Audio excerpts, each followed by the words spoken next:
Yo, tonight on some extra sauce, we got, of course, Chicago Bears. We've got food and drink. We've got Doomsday Preppers. We've got 3 Eye Atlas update. And we have a special guest tonight, man. We got a bunch of stuff. And Kez has a little segment at the end. So I'm just telling you right now, strap in right now. It's going to be a great show, you all. But let's get this thing cracking.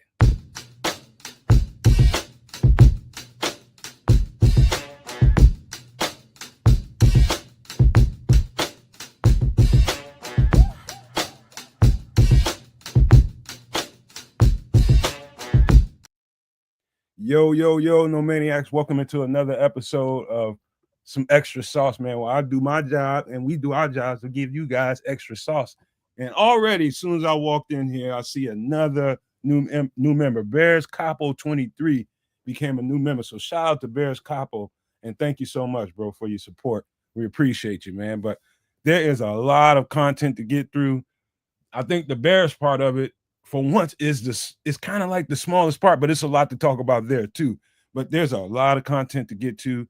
But before we go any further, man, we got a guy that has been a supporter of myself and this channel and what we do on this show for a while now, man. And he got in contact with me, I think through I think he was in the chat last week. And then he emailed me. He let me know that he loved what we do. He appreciates the content and he wanted to be a part of it. So you know how we go over here, man. If we got people that support us and fans of the show, we want to put them on and give them a chance to let it be known who they are, man. So without further ado, let me welcome you all. Meet you guys. Make sure you welcome. Give them a warm welcome. Terrence Williams to the show. Oops. There we go right there. Hey, what's up, brothers? How you doing, man? Good to have you on. Man, it's good to be on top of the ground, not in the ground, brothers. Hey, man, that's true. Oh, man. Well, it's Wednesday night. It's time for some extra sauce.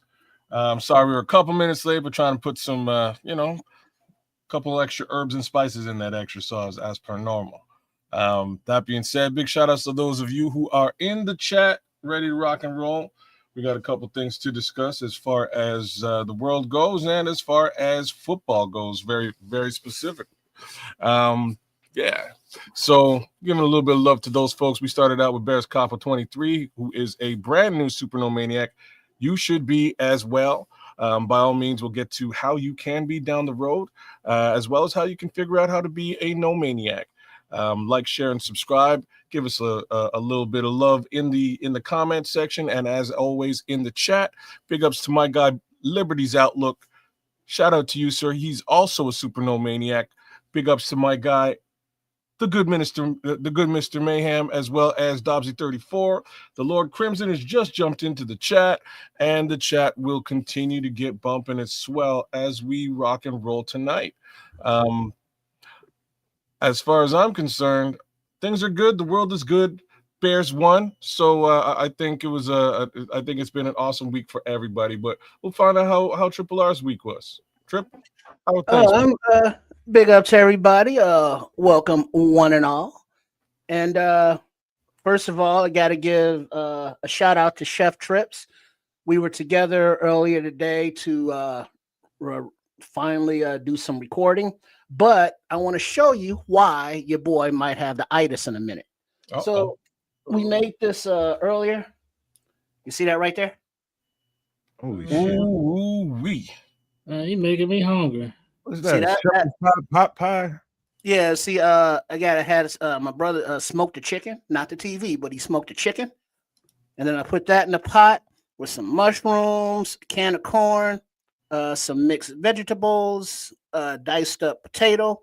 And then instead of pie crust, I had to use biscuits, because I was out of pie crust, so improvise. Oh, so, I made a couple of these, and they're quite delicious. And so, yeah. Your boy's feeling good, belly's full, laying back. It's a beautiful week. Bears won. Packers lost.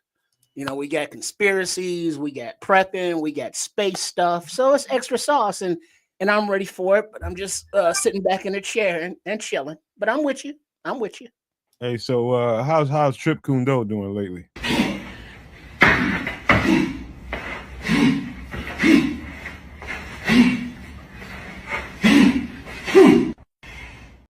footwork. He got to work on his actual delivery of those strikes. But yeah, it's a thing, and it's something that everybody should know. I know a lot of you all are like, yeah, I got to poo, and it's like, cool. What happens if you don't have it, or it jams, or you're out of ammo? You got to know how to whoop some ass. And so Coach Tripping and Trip Kundo are all about that. So it's a thing, and yeah, kicking ass, that's their middle name. Hey man, you can't give your own self a black belt. You know, somebody else has to give that to you. You know that, right? Hey, you take that up with those two. I ain't in it. All right, man. How you doing, Tim? Hey, let's just go like this, man, because it's gonna be we got a lot of content to get to y'all. I'm kind of thrown off. Kids got me off my rocker a little bit at the last second, but we ain't gonna tell y'all about that. But I'm gonna find myself right on back in the groove as we start getting human, man. Let's start with you, kids, man. How's your week, man? What's been going on in your life, Whole lot of nothing. Things are status quo, as they say. Status quo. Nothing major. Just trying to figure out. Just trying to figure out some specifics over the course of the next few weeks with regards to my boy, whether he's coming back home here for a little while and how that's new members. Well, one new member. They just have to give him a shout out real quick. I'm sorry, kids. Patrick. Oh no, big ups to Patrick Higgins, man. Mad love to Patrick. Thanks for joining up, man. We appreciate that for sure. Looks like he did it twice. I ain't complaining. I love it. I love him for it. Thank you, Patrick. Thank you so much. That's brilliant. Thanks for supporting the show, man. We appreciate that tenfold. But yeah, man, my life been pretty slow and boring. You know, we're getting towards the end of the year. I'm glad I crushed a big deal towards the end of the month. So that's going to work out very well for this month, as well as rolling into Christmas. So I'm good, man. Things are, I said it's status quo. It's probably a fair amount above status quo for two reasons. A, there's some money coming in the door. B, Bears keep winning football games. So there's that. Well, what is that? Out of the basement and tied for what is that? First place in the division? Okay, so it's a question. We're talking about personal stuff. We're gonna get into the Bears just fine. Don't worry about it. He's asking. I'm just saying it's a question. We'll get there. How's the family, man? How's our son doing in college, man? How's the daughter? How's everything going? Me on my side, like I said, my kid's all right, man. My son, we'll see how he's doing if and when he comes back. But just trying to keep things straight, man. I'm good, man. Just a regular week, but an awesome week because again, Bears win. How about you, Trish, man? About that smoked chicken, man. I got something related to that here in a minute, but yeah, it's delicious. Put a chicken in the smoker, you're done. Throw a little seasonings on it, but that smokiness flavor permeates throughout the bird, so it's that extra layer of just flavor within the pot pie itself. A lot of recipes call for just cooking the chicken in the pie, and that just doesn't give it those levels of flavor like that. So it's a good thing. Everything else is chill, and just you know what kind of wood he smoked it with? Wood. I'm not sure what kind of wood.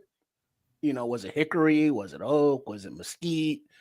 Was it apple? I'm not exactly sure because the taste is smoky, like maybe a hickory.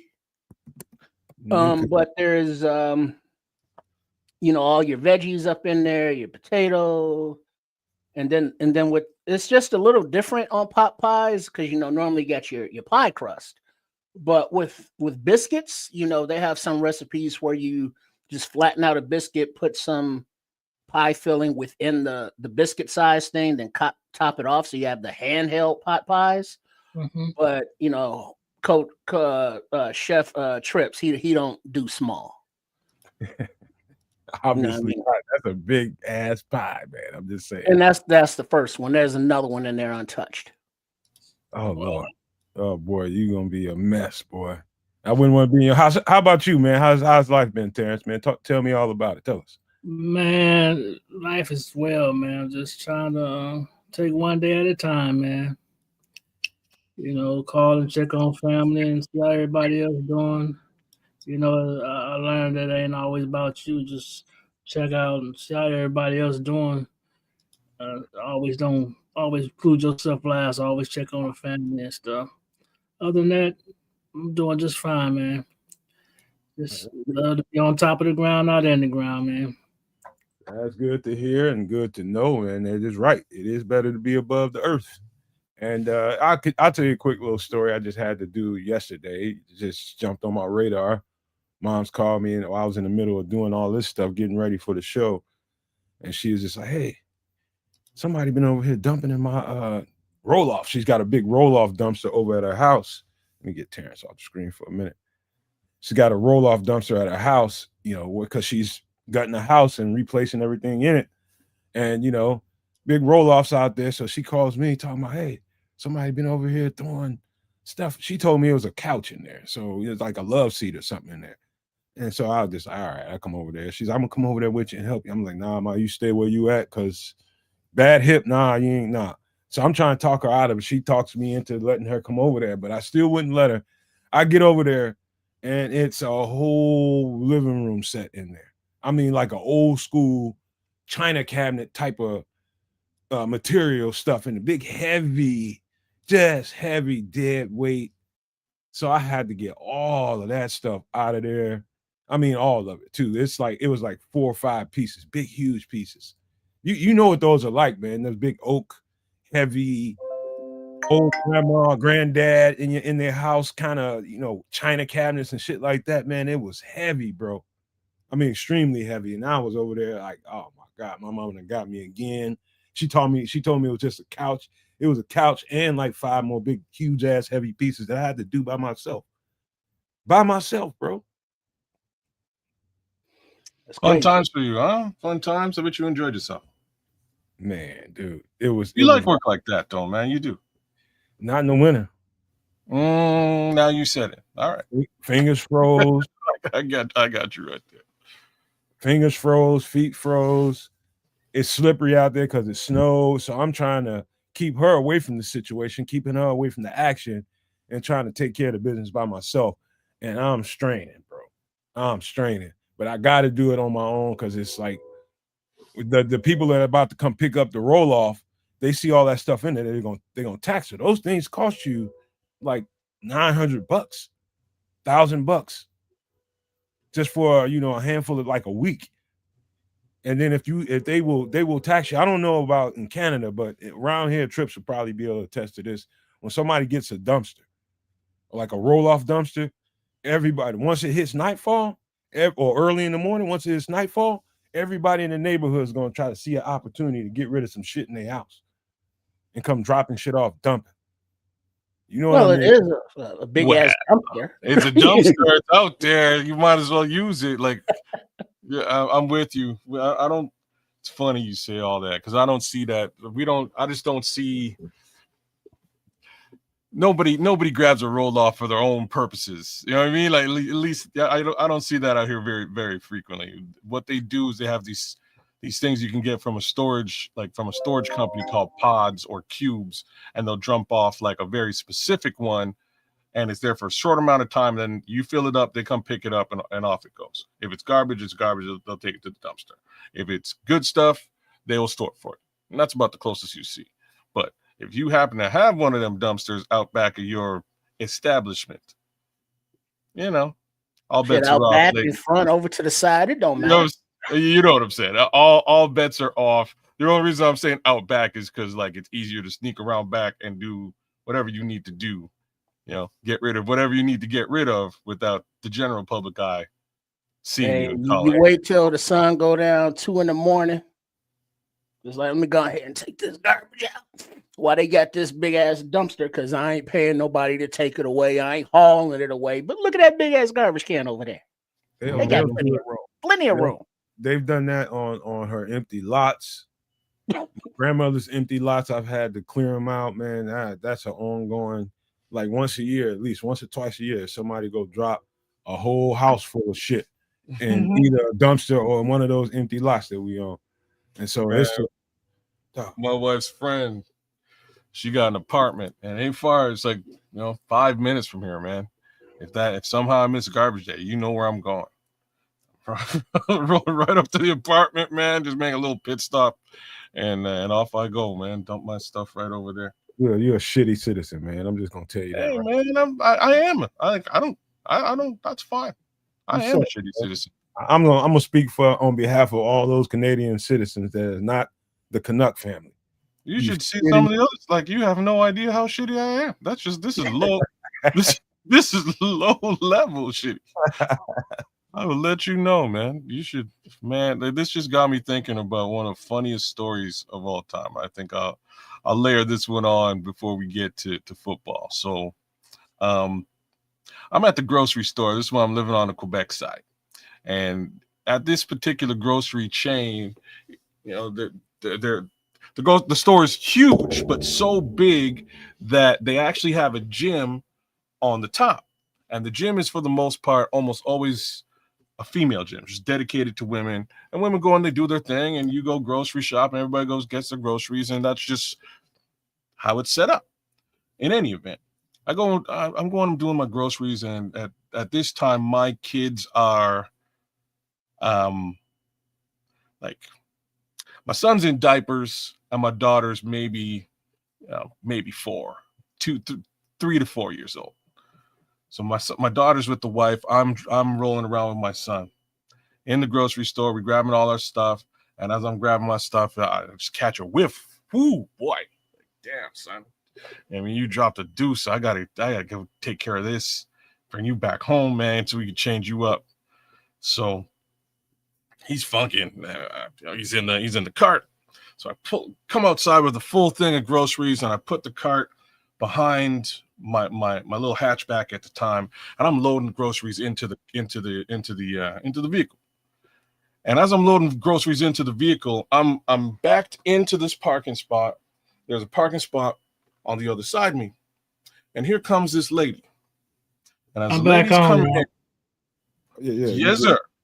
So as the lady's coming in to park, I'm like, hold on a second, just give me a second. I got like 2 more items to put in, and I'll be out of your way, because I got my son in the cart in between the lady and her car, like the lady's car and my car. That's just where the cart is. So instead of waiting for a second, this lady kicks the gas. I'm like, yo! So she kicks the gas, jumps up, and like bumps the cart. So I lose my shit. She comes out the car. I was like, are you cussing up and down? You could have hurt my kid. You're crazy. What the hell's wrong with you? You couldn't wait 1 sec. I'm cussing this lady up and down. And as I'm cussing her up and down, like, she gives 0 F's, y'all. She's like, yeah, you know what? I'm grab my gym bag. I'm on a damn gym. I need to get my workout on. Like, she gives no English, MFer. You know what I'm saying? She does not care at all. She's gone. So she's walking away, gone up the stairs, doing her thing. I'm so mad in this moment that, again, I catch this whiff of funk. I'm like, you know what? I know exactly what to do in this scenario. Yeah. So I jump in my whip. My house is luckily maybe 2 minutes down the road from the grocery store. Jump in my whip, get to the house, change my son, tell the wife this story. She's like, I'm like, yeah, we going back to the grocery store. She's like, what are you gonna do? It's like, don't you worry. And as I say it, I raise up this nasty diaper, y'all. It's hella full. So I go back to this lady's car, and I just wipe that windshield, wipe her handles. I wipe this car down, bro. I left that dookie soiled diaper right on the windshield, and off I went, jumped back in my car. But before I left, I had to kind of wait to see, the look on her face. It was. You gotta enjoy it. You know what I mean? I had to get it. I had to take it all in. So I was got a little bit of distance, sent the wife off, and kind of copped a squat and just waited for her to come back. And it was a thing of beauty, man. One of the most beautiful things. Yeah, that's a damn Sweet revenge, brother. Sweet well, revenge. no, I got one for you, kids. You know, that's the true definition of petty white, man. Oh man, hey man, we're talking about you could have killed my child. Yeah, petty, fuck petty. You know what I'm saying? That's like that's payback. Payback's a bitch, and it's a stinky one too, man. You know I had not an altercation, but like a confrontation with a dude over a parking spot. So like, go ahead and take the spot, homie. It's cool.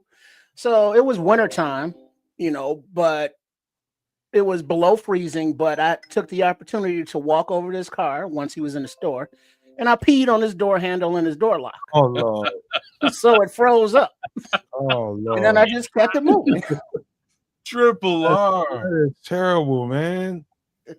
I don't do shit like that ever. But I could imagine him. I didn't wait to watch, but he had to scrape off my urine to get his key in there. Yeah. See, funny. My boy did something like that too, man. He was at boarding, my boy got booted out of boarding school for it. Like first he got booted out of high school on some dumb business, and his parents were like, his parents had a couple of bucks. So like, you know what, we're gonna send you to boarding school, at least this way or not around all these miscreants. Anyways, so they sent him off to boarding school thinking he'd be in a better situation. But absolutely not. He was in a terrible situation there, and he was just dragging the rest of the population down to his level of miscreancy. In the end, on some revenge business, he got locked out. Like they're like throwing a jam, and they like locked him out personally out of the jam. And he's like, "Oh yeah, all right, y'all. Like, I'll show you." And he did basically the exact same thing that Triple R saying. And so he whipped it out, started draining all right. Draining the weasel on a doorknob. I heard enough of that. All you awful motherfuckers, awful people of the world, awful people on this damn show, you pitiful people. The best part of the story, bro. The best part of the story is they opened the door while he was doing it. This will make you feel a little better. How about some mojito, man? This might make me have to pee though.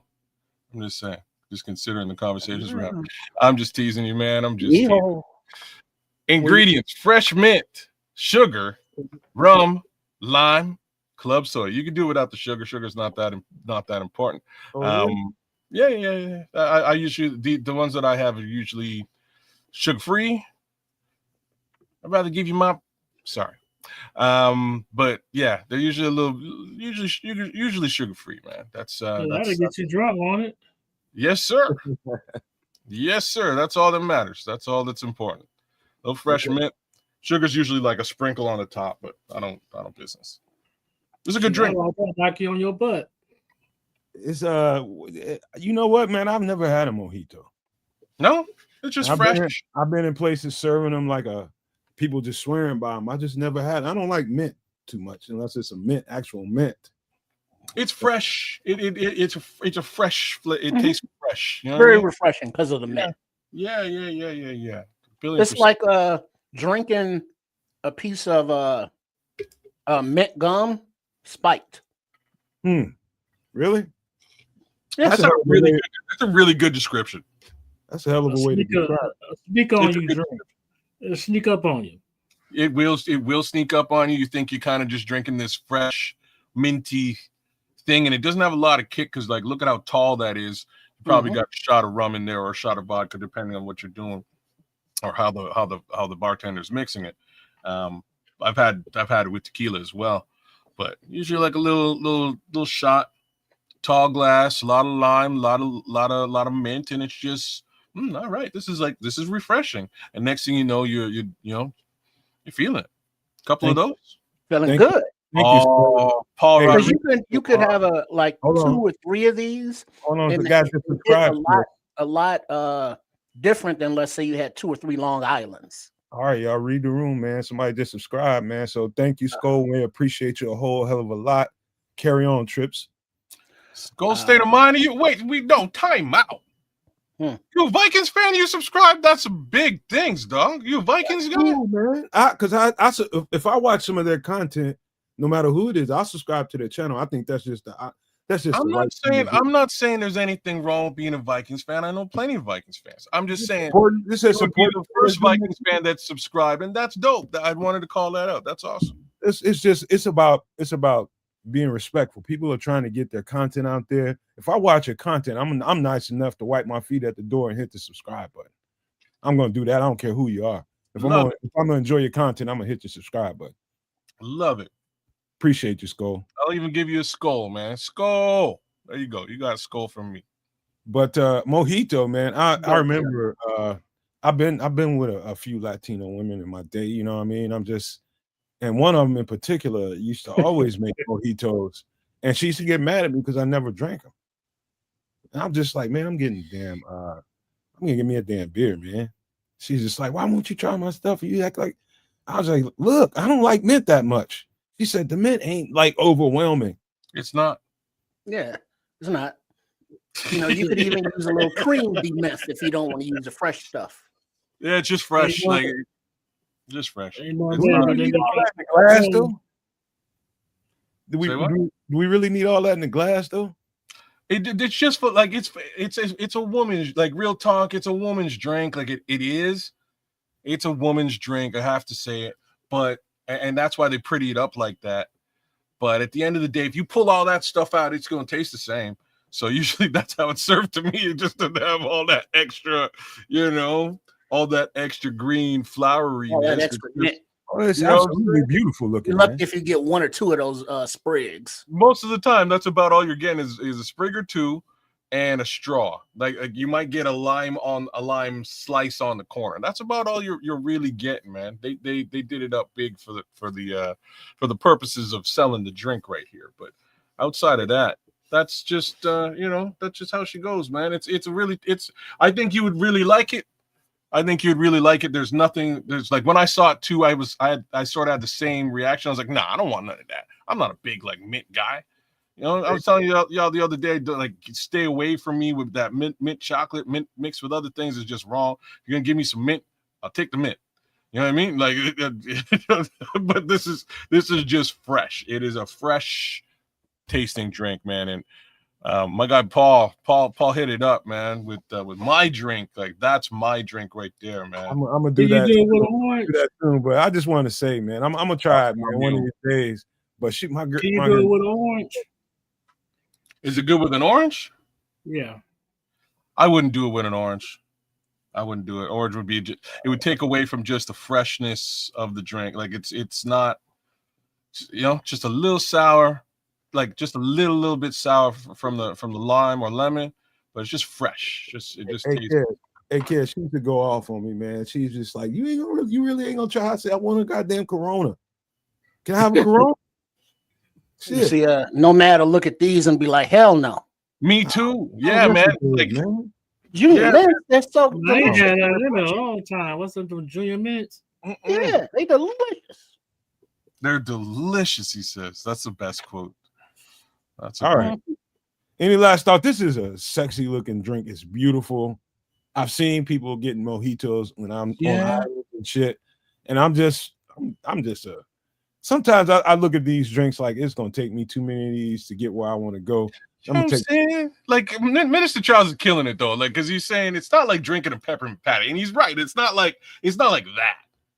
It's just freshness. Yeah, and it's like just minty ice cream. It's just a freshness, but it's not overpowering. Not at all.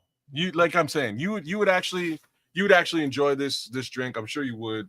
It is just a fresh, it's just a refreshing drink, man. It really is. I didn't want, you know what I mean? I was kind of taken aback by it as well. But when I finally had one, I was like, wow, okay, I can hang with this. This is just, give me another one of these. You know what I'm saying? That's kind of how it went. Give me another one of these. This is just a fresh drink on a hot day. It's nice. I'm gonna give it a crack, man. I want to probably try this with some crushed ice, man. I'll probably ask for some crushed ice with this. I like crushed ice anyway. I prefer that. It would work out very well with crushed ice. It would. This looks good for like slushy too, man. Just the thought of it, for real. Yeah. But let's get to something else. Let's get to some quick. Let's get to some food stuff. Like a drink you give a woman, you're gonna get lucky. Well, that's a good way of putting it, Terrence. Right? Like if you're with a woman and she's ordering the mojito, definitely have the mojito with you. Like you screwed the whole thing up, man. See you? No, man. You turn it into an argument. Hey,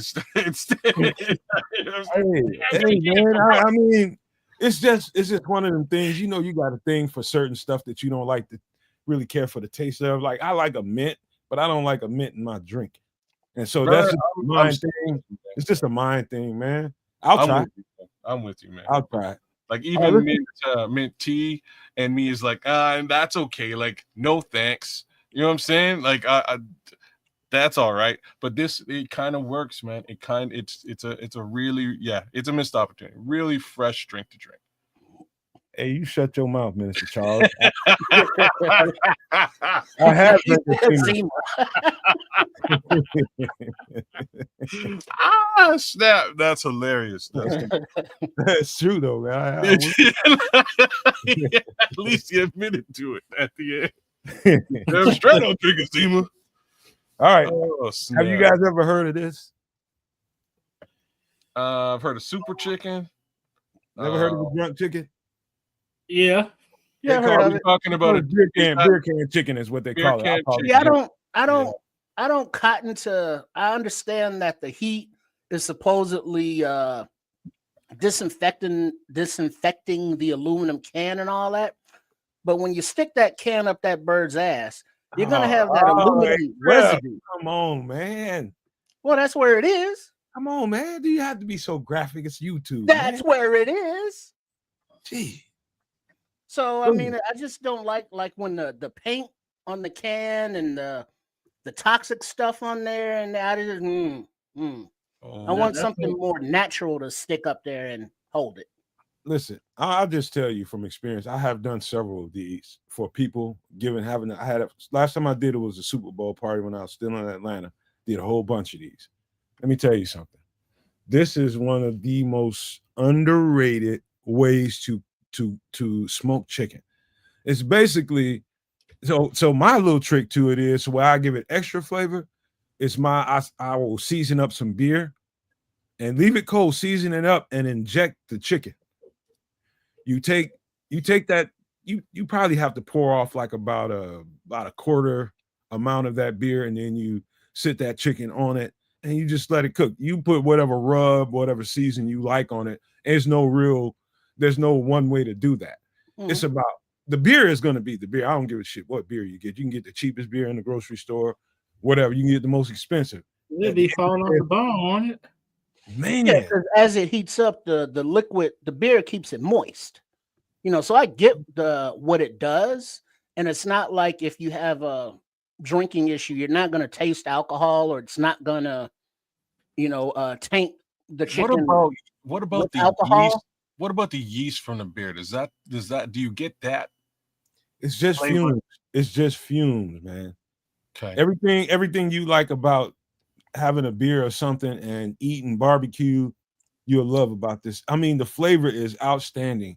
You just remember, my suggestion to anybody that might want to try this is use the injection method under the breastplate in the thigh and leg area. Make sure you inject that thing up really good with some seasoned beer or seasoned. I did it one time like that. I did it one time with some seasoned butter, and it was very, very good.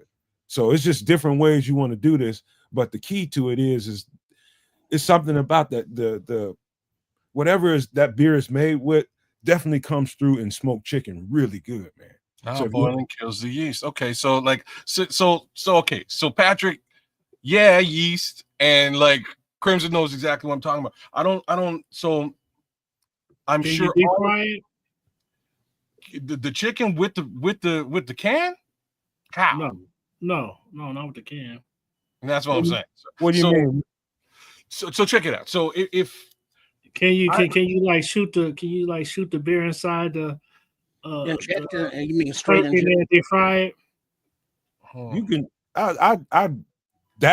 you can put that beer all. I got other beer I'm pouring on the thing while it's cooking. It's the beer. You won't really know if you taste the beer. It's really good, man. I'm telling you, try this, man. Try this, bro. But if you do have opposition to beer, You can substitute like an apple or an onion because those are very wet, juicy, and Mhm. as they smoke, that moisture will, obviously evaporate, but it goes into the bird. That's very slick. I like that as an idea. I'll have to test that out. I haven't done this. I haven't done this because it has everything to do with steak for me. So I've definitely tried to do the whole beer marinade.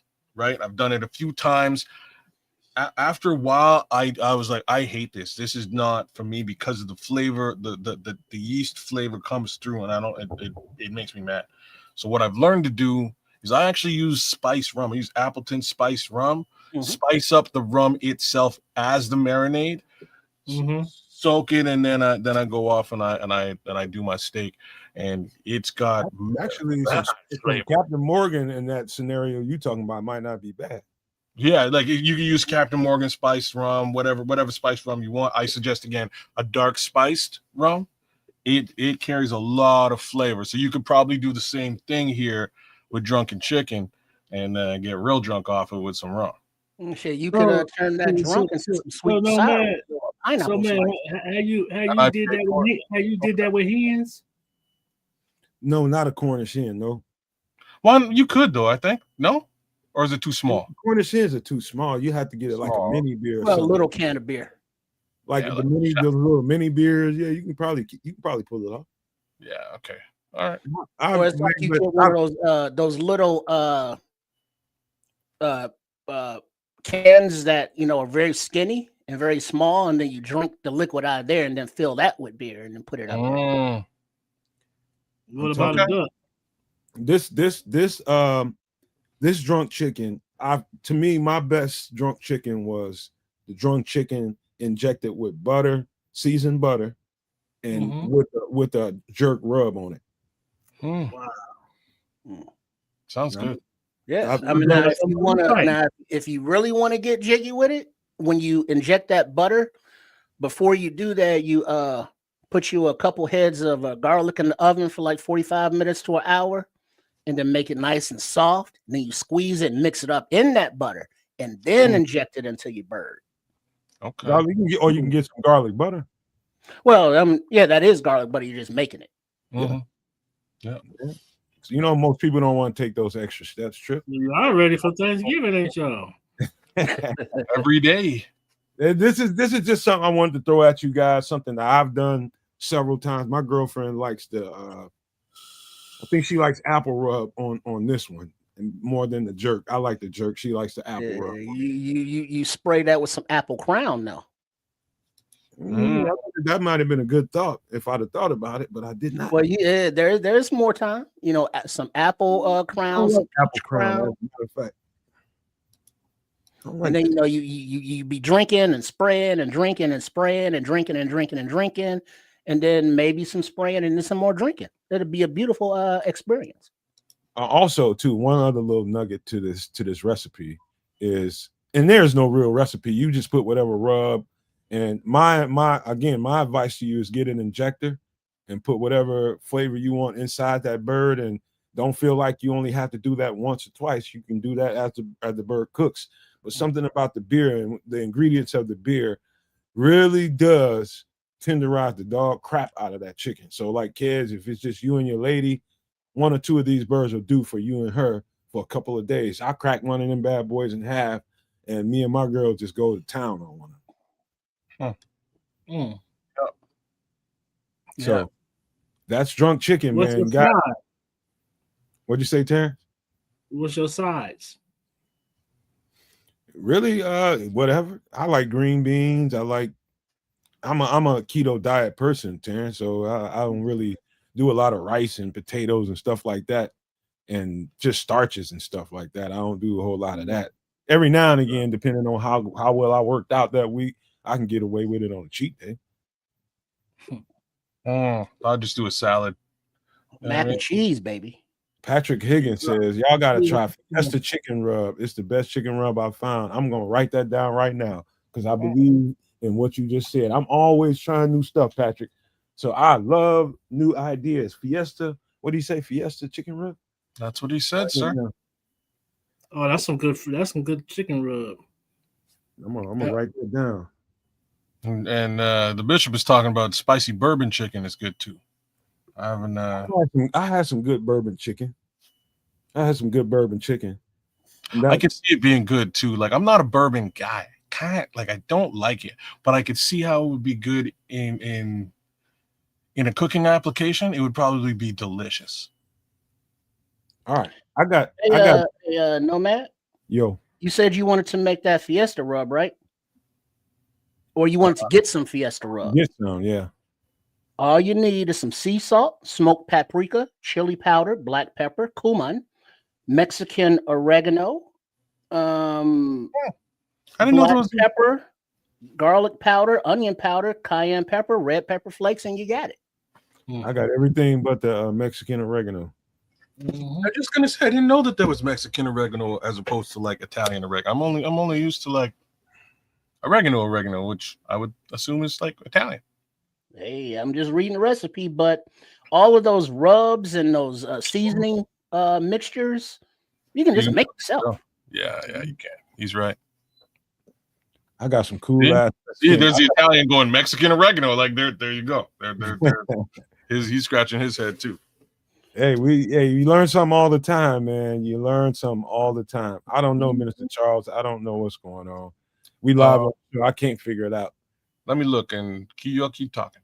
Meantime, I got the question of all questions, you guys. I'm talking to you, Terrence. I'm talking to you, Trips. I'm talking to you, kids. And I'm talking to all you nomaniacs, super nomaniacs.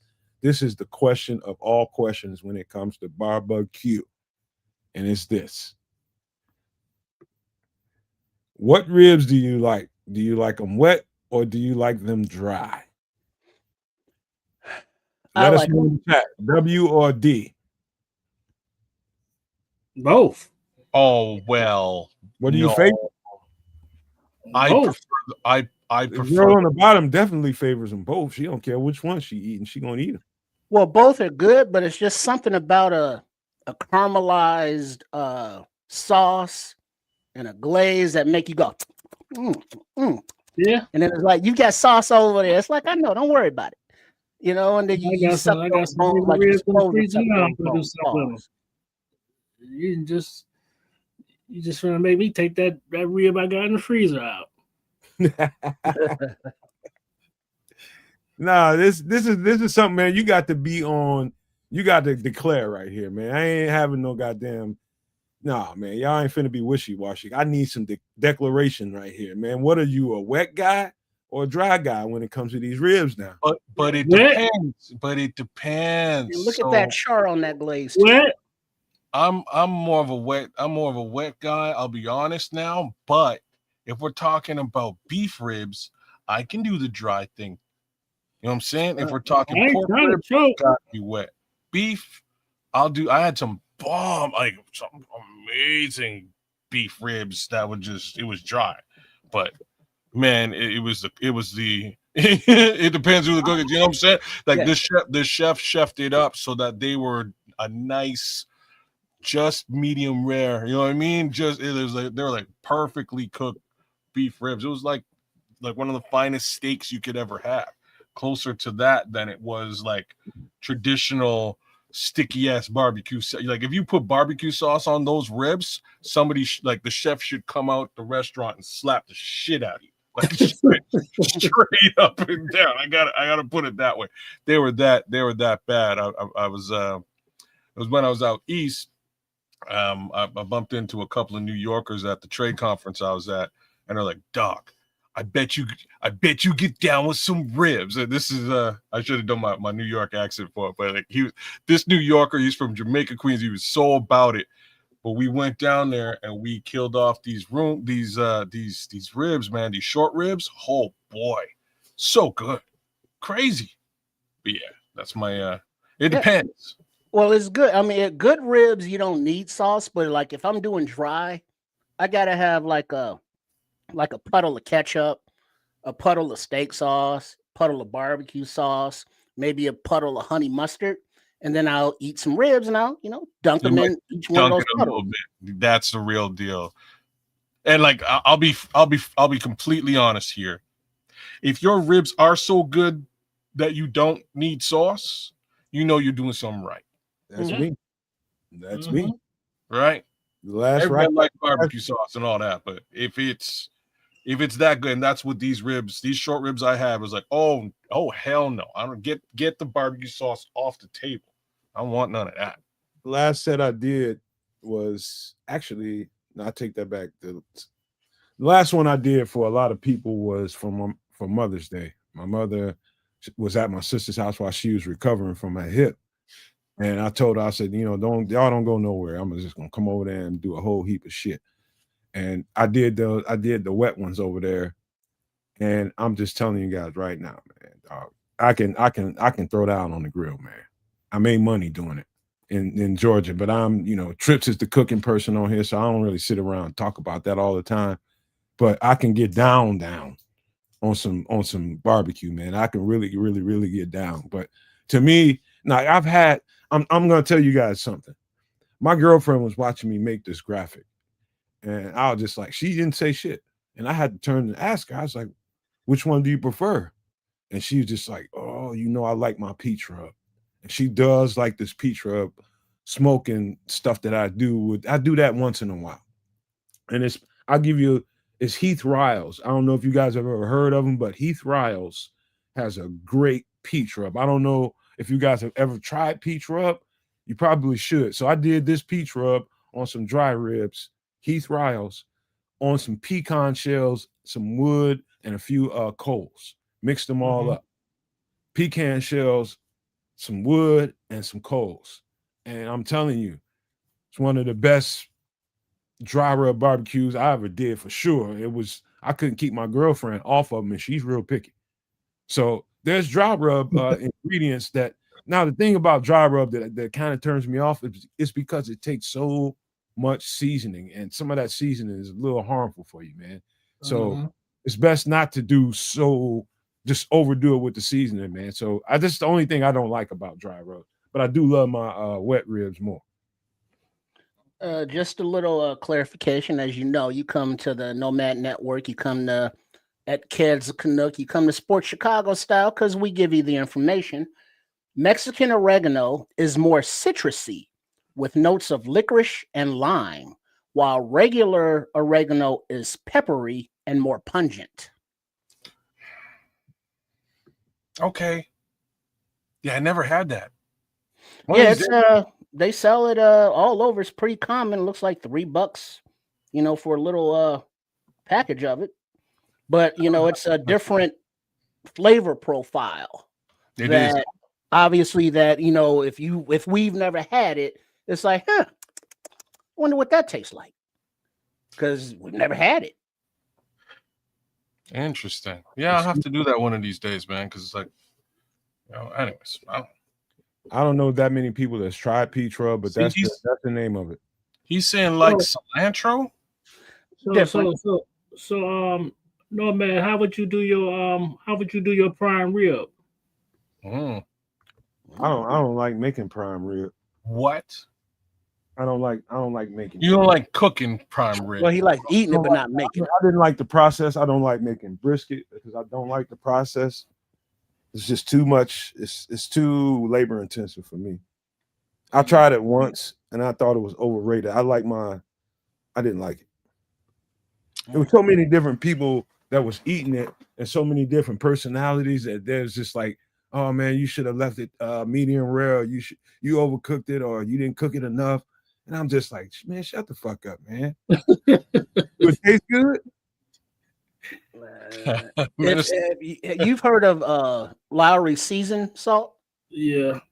Well, the actual restaurant Lowry's prime rib is was one of the best prime rib places in the city, and it just so meaty and rare and bloody. Then you had the sides of like the spinach or some kind of spinach, like cheesy spinach or au gratin spinach or something. Then it was like au gratin potatoes, and you ordered a la carte, but it was just so tender and rich and juicy. But it's very labor intensive to make, but if you go to a restaurant, somebody else makes it, sit down, enjoy it. You're gonna pay for it, but it's delicious. It is the what? greatest thing ever. Somebody just mentioned Diddy, man, and that's interesting that you did. This is the funniest shit I've seen in a while. Diddy had 4 dicks. Oh, Oh no. The irony and 50 Cent. Somebody gonna hurt 50, man, because this motherfucker, his trolling is ruthless. Read what it he says. said I'm Diddy is let me right read at this. home at Fort Dix. You look happy to me with all them handsome men around. Good morning, New York City. They're like, come on to my cell. I got that liquor. Man, dude, did you hear? I was like, the irony of that. I was like, it's good they sent him anywhere but there. They was just like, oh, that was just putting a pie in and sending him to Fort Dix. That's what you call trolling. Wow. What? When I heard about that, I thought it was a joke or something running around on Twitter and TikTok. Is he really at 4 dicks? No, he's literally at Fort Dix, bro. No way. He must have asked for that one. If I gotta go to jail. But if you look at that, look at the teeth. It's like, what you so happy about? Man, you grinning a little too much up in there, and he's in all kind of trouble drinking toilet water, wine, and shit, and all kind of bullshit going on up in there, running little rackets with the phone time and all kinds of bullshit, man. But oh my god, man, all the things you know about Diddy at this point, man, it's probably some weirdo shit going on up in there for real. Yeah, he right at home. Probably or definitely. Yeah. But yeah, I'm glad you brought that up, Daddy Pork. I appreciate that because I almost forgot about that. But back to these ribs though, man. One last thing. Ribs. I do want to know, Kez, we're gonna start with you. If one edges your preference, which one would it be? Real talk, I'm telling you what it is. It's dry. It's dry. Okay. If your dry ribs is real, I don't need no sauce. All right. Yeah, I agree with that. That dry ribs are very good as long as they're delicious, but I just prefer sauce. I like the sweetness. I like the tang. I like I like that char that's on the caramelized coating. I just enjoy the flavor of it. It's funny, man, because I will spend time making a dope ass sauce and then not eat any of the sauce if the ribs are if the ribs are good or if the steak is good. I'm that kind of guy. Hey, Bishop, go ahead, Bishop. The reason why I say labor intensive is because I'm a micromanager when it comes to the grill, man. When it comes to a big piece of meat like that, I got to make sure that thing is right. So I'm gonna be on top of that thing, back and forth, and I'm gonna douse that thing. I'm gonna do all kind of stuff to it to make sure it comes off the way I want it to, and it does come off with the flavor. But I don't look forward to doing it. I probably won't do it again. I just like me a nice cut of ribeye, and I'm good, man. Me and my girl is happy. You know what? I'm right. The ribeye is oh my god! If it's nice and pink on the inside and got some char on the outside, holla at me. Yeah. So he's more of a wet. I got one dry, I got one wet. What say you, Mr. Williams? Dry. Oh, we got 2 to 1. I do dry. You got 2 to 1. I do dry. You got that season that fall off the bone. You don't need no sauce. Yeah, I've had some good ones, man. I tell you what, when it comes to beef ribs, I'm gonna go run and holler at my boy from out in Austin, man, from Texas. I know my homeboy. They know how to do dry rub ribs the right way. I've never had Texas barbecue because I never went over to the. Man, that's right, man. Now I'm in Texas now. Yeah, I never went over there. Southwest came to me in Atlanta, and I met somebody, man, and he brought me over there for some real Southwest barbecue, man, and it's special. It's a black man with a Latino woman, so just imagine all the different flavors that's gonna come into that, man. She's involved too. So she's gonna make sure she put that Tex-Mex thing. That's that Tex-Mex. Yeah, man. And oregano. That's that Tex-Mex. Let's see. Bishop is saying he uses butcher paper in his process to allow the smoke to penetrate and help with the tenderness without overcooking. Let it go low and slow for 250 for 15 hours. I was never a butcher paper kind of guy, and instead of 250, drop that down to 2.25 and let it go for about 18 hours. Damn, y'all crazy. I'm trying to eat. You know what I'm Well, saying? you will in 18 hours. That's what I'm saying. I got to work on this food yesterday. Well, no, but this is something like low diligent. and slow. You put it in the smoker, and the most you'll do, well, not if you got using the butcher paper, but you'll every few hours just get you a spray bottle and spritz it with whatever liquid you're using to keep it nice and moist, and then just let it go. I'm just saying, man. I real talk. I'm a sucker for some prime rib. So if that's how you got to do it the right way. Because like I've tried to do it on the barbecue. It is not something you can do effectively. Yeah, it is. Barbecue. You just gotta know how to line up the charcoal. Did you try to snake it? No, I didn't. It wasn't a charcoal grill. It was a gas grill. Well, I'm talking about a gas grill. I don't know nothing about no gas. I'm a charcoal wood kind of fella, but like a charcoal just grill. If you line the briquettes around the outside of the grill and then light one and just kind of let it burn around, that'll be your slow and low temperature. You just got to keep the lid closed to retain the heat. I gotta give y'all a quick little tip. Something I learned from my Austin homeboy. And I never really used the wood because, you know, at first I was just like, I tried to use this wood before, but it was kind of strong tasting. I try to use my wood as often as I can. Oh boy, here we go. Well, we are on extra sauce, but listen, I'm telling you, when you want to use that peach rub, Bishop, the best wood to get, and you over there, you live in Texas, is mesquite wood. It's a very very strong woody flavor.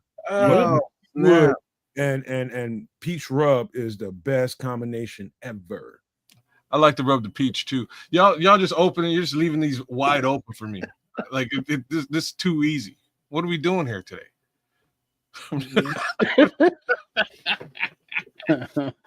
Going from Diddy conversation and leaving your peach open. Snap! I'm sorry. I had to. You left the door wide open.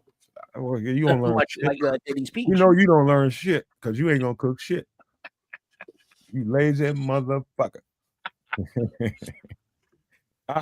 Snap! All right, let's get this down, man. But that's my suggestion: get you some peach rub, but use mesquite wood, and especially if you're gonna do beef. If you're gonna do beef ribs, that is the best thing smoking. Mesquite wood is very underrated. I wouldn't use it on anything but beef, but mesquite wood is a very strong flavor.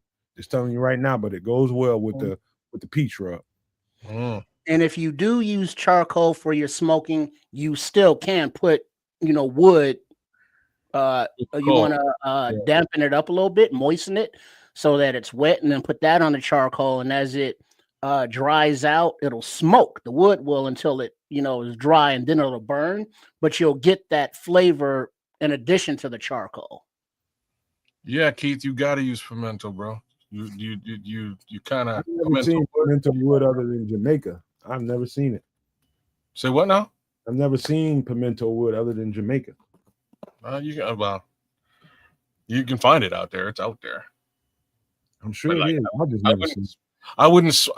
I would put the pimento in the jerks, like whatever jerk if you're doing a jerk rub, you'd have to use the wood. If you're doing a jerk sauce, you can put the pimento in the sauce. That's usually what I would do. So you got to order that online. Okay, I'm gonna get some too next time I do some jerk chicken. I know you can grab that shit online. Crimson's with me. All right. All right. Let's get this. Go ahead, kids. No, you go, man. You go. No, y'all got anything else to say about barbecue? Go for it. Right now is the time. No. It's delicious. I'm a barbecue person. Love it. You'll make me ready to take my grill out. Get you some white bread, some French fries, some barbecue sauce to put on the fries and the bread if you don't put it on the meat. See, that's another Some thing. coleslaw, baked beans. You ever like I got a picky girlfriend. She like 1 minute she's okay with me slathering the ribs with some sauce after I finish them, and the other time she wants to put her own because I make my own barbecue sauce, and sometimes she just wants to put it on. She's picky like that.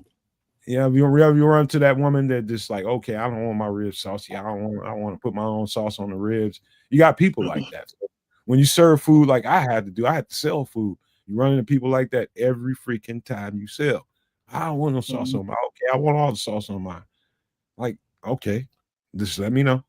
And I'll do So what you have a lot of dry rub made, huh? Huh? You make sure you have a lot of dry rub made. I don't do too much dry rub, bro. When I was selling, I did no dry rub. You did sauce. Yeah, it's all sauce. Yeah. I'm more of a sauce guy too, man. What up, Commish? Shout out to the producers who busted up in this piece. All right. It's about time. We've been in here for an hour. It's about time for some Bears conversation, wouldn't you say? I would agree with that. All right. So first thing right off the top is this. We lost him. I was upset about it because I was really looking forward to this. I thought we had a chance, but I realized, and I think I said it the last time we were live, I said the Steelers is one of the teams to really look out for because they are hamstrung in the secondary. If there's a team out there that had more health problems than we did in the secondary, it was Pittsburgh. He's definitely going to get on the field pretty damn quick. I don't know about this week. We'll see, but that I was upset about this, man, because I was just like, I don't know. I don't know, no man, because he's on to the practice squad. So evidently, the Bears must have seen something they didn't see. He's real ready to play. If he released from the doctors, he should be able to be on the field this week. And there you have it, Terrence. Thanks for coming through, brother. I think that's a great point. And we also have to say, he went through four other teams? There's a bunch of teams that looked at him, maybe five, right? Like a bunch of teams have seen this young man before he got to Chicago. And the question at hand should be, why didn't those guys pick you? Right? Why didn't you go with any of those guys? So it's one of two things to me. If it was a situation where he fell to the Steelers and the Steelers opted to select him, but put him on the practice squad, that's one thing. It may also be the opposite. It may be that all of those teams passed on him for a reason. Right. Well, then also, if he's on the practice squad, that doesn't mean that he won't be elevated for the game. But if he is on a practice squad, he can be poached. Can't he just be like, if the Bears, whoever wanted to sign him and put on their active roster, they just can? Yep. Okay. But I don't know. I get that he's been given the seal of approval, if you will, clearance from the doctors. But like that fusion stuff is just like, ew. And then he's never really been a run support kind of guy. So it's like, man, if somebody runs at him and he has to put his head down in there. He had it done that back because I had the fusion done to my neck. I had four levels done to my neck. And that is something that he got to be really clear from that. Really clear. That's serious. He can be paralyzed one wrong hit. All right, so you saying you not ready to go out there and make a tackle there, Mr. Williams? Is that what you're telling us? I'll be make sure because the doctor can clear you, but his body, he know his body. Is he ready to hit? Well, maybe that's why he's still on the practice squad, because he's been out for over a year. So, his conditioning isn't there. He hasn't hit. So it might kind of ramp up. More like 7-8 months. So here's the other factor.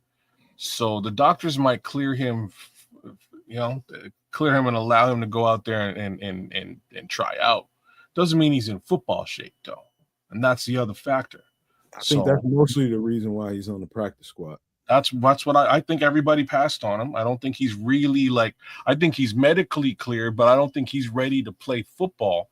And in that scenario, Pittsburgh probably really wasn't interested in putting him on the field this week. Let's put him on the practice squad, give him the opportunity to acclimate and maybe get on the field soon. Same token, any viable team could wait a couple of weeks and make him an offer. But I thought it was kind of odd, though, that he went through all of those visits and signed with Pittsburgh, which is fine. But it seemed like he signed with Pittsburgh either Monday night or Tuesday morning before he visited with the Bears, even.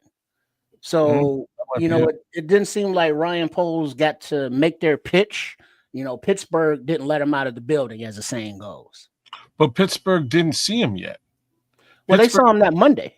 No, Pittsburgh was supposed to be after Chicago. Pittsburgh was the last step. The word didn't come out until after the visit was done here in Chicago, and right after that, the very next day, word came out he's joining the Steelers. So maybe think maybe looking at Steelers is better than the Bears, basically. Well, really? Yeah, I believe. Come on, it's all about. Well, didn't he play for Pittsburgh before? That's where no, it was San Diego or the Chargers, whichever city they were in at the time. Yeah, he played with the Chargers. It was definitely LA Chargers. Claudio, shout out to Luis Claudio. Thank you for coming. I'll pretend what we have. Bring Gordon back and Jalen Johnson back. For once, to me, I bet Britzler in the other linebacker, they the cause our defense. That shows Slora, he need to be benched. They should have kept the other linebacker. Well, they still got Amen. They still got Hippolyte. Well, for the sake of the conversation, he can't be out there playing for the Vikings. That ain't gonna work. For the sake of this conversation, talking about Asante Samuel, I think his come to Jesus moment, when they do elevate him to the roster, it might be no more than about a week.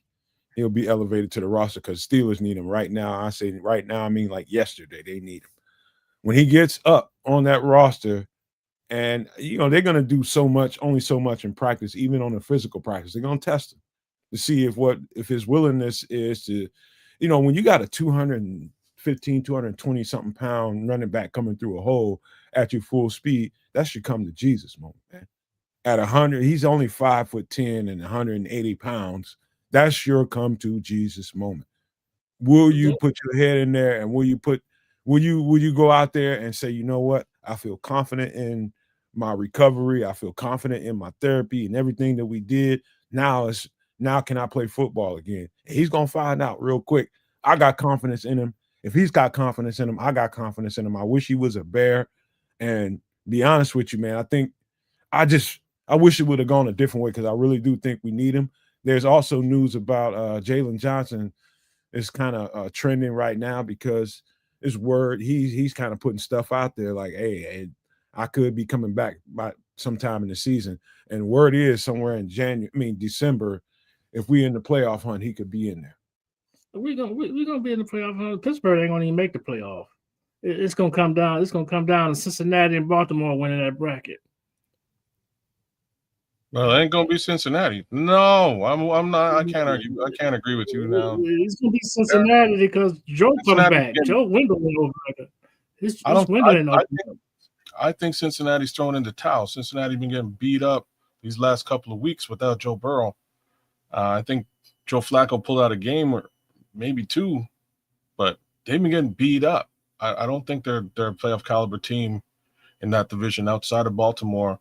And Pittsburgh's playing well. Pittsburgh's winning football games, not because of Aaron Rodgers, but mostly because of the actual defense, just not the secondary.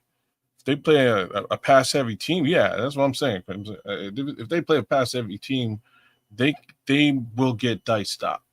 But that's my take on that particular AFC North division.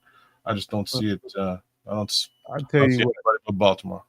I'll tell you what, before we go any further with this, pull that down. Let me share my screen real quick. Let's take a look at the injury report and see what we got going on there. And there's your injury report. Again, I don't take most of this is Wednesday. We don't need rest days. Yeah, we don't need to be physical with our guys that have to be physical on Sunday. So I don't take a lot of these DMPs at face value. Really, I don't, because I know you don't need them to practice on a physical day when they already beat up, right? So if one of you guys want to, you can go through this list. Okay, well, I will go through the list. There's two that do jump out to me though, right? So Kevin Byard III did not play. Jaquan Brisker did not practice. Jaquan Brisker did not practice. TJ Edwards did not practice. Grady Jarrett did not practice. DJ Moore did not practice. Roma Dunze did not practice. Tariq Stevenson did not practice. Jade Walker, concussion, did not practice. Why bring the concussion into the mix and skip over everybody else's injury? That might very well indicate that Jade is not going to be playing for the next little bit. Cole Kmet back, limited. Dom Robb, limited. Sounds like he's probably on his way back to a playing status. DeAndre Swift, limited. Josh Blackwell, concussion. So there's another player down with a concussion that likely won't play. Ruben Hippolyte, too, knee, but full practice on Wednesday. Interesting, because we haven't seen Ruben Hippolyte in quite some time, to be frank with you. It's been a little while since we've seen Ruben. So hopefully this will give him the opportunity to get back at it and do the right thing and potentially be that guy we need in that linebacking room. You know, he brings a lot to the table, and if it ain't there, maybe he brings it to special teams. My main thing is focus on is Brisker. He finna start getting injury. I would go ahead and bench him and move CJ to his spot. But then who plays the slot? I would move CJ for life right now. Not the way CJ Gardner Johnson's playing in the slot. The only reason I'd move is if Kyler Gordon comes back. If Kyler Gordon comes back, maybe you make Brisker won't be a Bear next year. He's gonna be gone. Who? He's injury prone. Brisker, he's gonna be gone. You're probably right. He's gonna be gone. Jalen Johnson might be gone. Because he ain't got no more guaranteed money. He out of guaranteed money. It's gonna be all about money when he come back. No. He's in contract for the next 2 years at least. They could trade him. There's an out. But he's out of guaranteed money. Though. He ain't got no guaranteed money. That don't make any difference. Yeah, doesn't it when you like if a team wants to trade for him and he doesn't have any guarantee, doesn't that change the dynamics for their cap some kind of way? Yeah, it just makes it easier for another team to pick him up, right? So like you said, it makes him easier to trade in this situation because the front end of the money's already been paid, right? So now you can trade him, and it's not a large cap hit on the back end. So yes, they could potentially trade Jalen Johnson, but if you look at the track record and what they've done so far, they have not traded any of these guys that they've paid at all.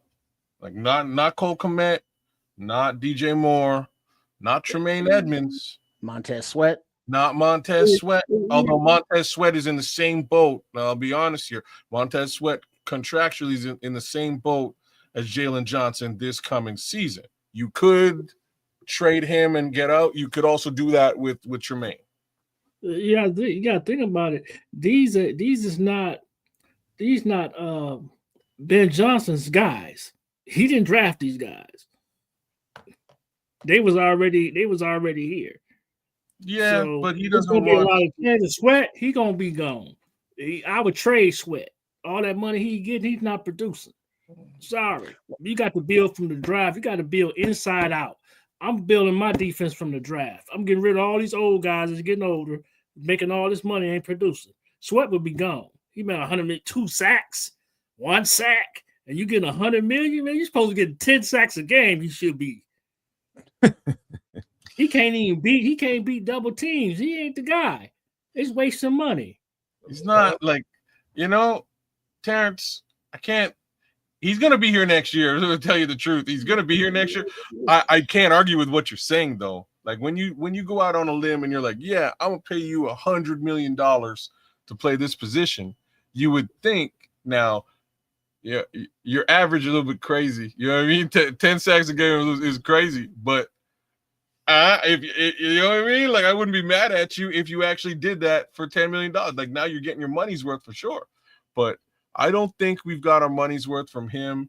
I know the biggest question mark in my mind on this team right now is Tremaine Edwards, and Tremaine Edmonds. Tremaine Edmonds, the biggest He question mark. getting, Oh, he let me getting hold on. Let me. he I got to getting his speak right money. now. I got to Here- speak right now. Hold Here on. he hold goes. Here he goes. Hold Listen. Now. Hold You the fuck up. Yeah. Tremaine Edmonds is probably on his way to a Pro Bowl. And this is Yeah, why he he's a getting his question money. mark, brother. This is why he's a question mark. Like I needed you to say it because he played 3 years and he ain't done a damn thing in three seasons. But this season, when the money's on the line, my guy's killing it. You cannot grin and skin your way through that comment. What do you mean? Can't put on a man that's having a Pro Bowl season, man. Brother, I can call it like it is, and that's what I just did. You revisionist history ass motherfucker, man. Stop. Revision. So you're telling me he had three Pro Bowl seasons? Is what you're telling me? He's playing in a different defense, so compare the two. So what you're telling me is he had 3 Pro Bowl seasons? I'm telling you, he was playing in a different defense, and if that's how you want to judge him, look at how he's playing now. I'm just judging. That's why I said he's a question mark. I didn't say get rid of him. Come on, man. I said he's a question mark because now he's playing at a Pro Bowl caliber, and I called this. By the way, I called this one too. I knew he would. They just needed to switch him up, and now he's killing it in the position. The other 3 years, though, he wasn't. Big price tag. Do you risk it? I don't know what you do in this situation. Hence what I'm saying. Question mark. I think they re-signed Tremaine. I expect Tremaine Edmonds to take a very large pay cut, though. Question I would have to ask you all when it comes in regards to Tremaine Edmonds. Since this is Dennis Allen's first year with Tremaine Edmonds, how do you think Dennis Allen feels about the results he's getting? Brother, this is what I'm saying. So forget what the fuck we talking about on the outside. What do you think Dennis Allen thinks of him? Mm-hmm. All right, then. I think Dennis. I always do. I think Dennis Allen loves what he sees right now from Tremaine. Don't get it twisted. I'm just painting it the way that it should be painted. I'm painting the Picasso like Picasso. Those first 3 years were not what we expected for $75+ million. This year, this is what we expected for $75+ million. This is exactly what $75+ million should be getting you, and it's working this season under Dennis Allen with the move, with the shift in his position. So, what do you do at the end of the year? You think they're gonna re up? You think Dennis Allen's gonna go to the table and be like, "Hey, we need to get another linebacker"? No, I think they go back to. I think he's not. He's gonna end up getting re-signed. I think he gets re-signed. You got to worry about Edward. He's the one that's being hurt all the time now. Well, so what's funny is six of one, half dozen of the other. They made the switch, and TJ ain't quite the TJ he's been for the last 3 years. It's kind of funny, isn't it? Now Tremaine's the Tremaine we were hoping to find. Yeah, I don't know what to tell you. You know, TJ's been extended. He's here. He's not going anywhere. But again, he's getting hurt. He's not quite the guy that we've seen the last 3 years. Whereas all of a sudden, Tremaine is. There's got to be there's a question mark here, man. Somebody got to address this. All I know is if we didn't have Maine, our defense has a tendency to leak when the front can't get home, when the ball's coming out too fast and they can't really rush the passer like they want to. Without Maine out there, Tremaine out there, that speed, that length, we'd be looking at something completely worse than what we're looking at right now. I'm telling you, if he get hurt, you can stick a fork in it. I agree. If he get hurt, you can stick a fork in it. Man, I agree with you though, Nomad. Like I know you're sticking up for the guy. I wanted you to do exactly that, and that's why I ruffle feathers a little bit because he's having a fantastic season, and I kind of expect them to go to the well with this guy and be like, look. You suck for 3 years. Like, because it's the only way you can negotiate this. So straight up and down, you were not good for 3 solid years out of this contract. So what's his comeback gonna be, kids? His contract. I'll get to you in a second, man. I'm gonna defend Jalen here in a minute because we're gonna talk about it. His comeback is gonna be, but like, I'm killing it this year.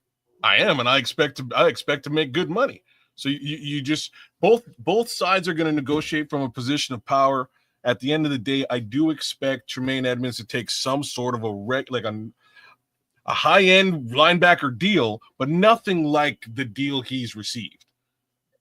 $75 million is crippling to the team, and I'm not sure he's a $75 million player. Well, he got his max contract once, and that's all you're gonna ever get your max contract. That's kind of what I'm saying. So he's gonna come down a few $1 million, yeah, but they will resign him, man. If he keeps on the trajectory that he's on right now, they will resign him. And I think they should, because this is what I predicted at the beginning of the season.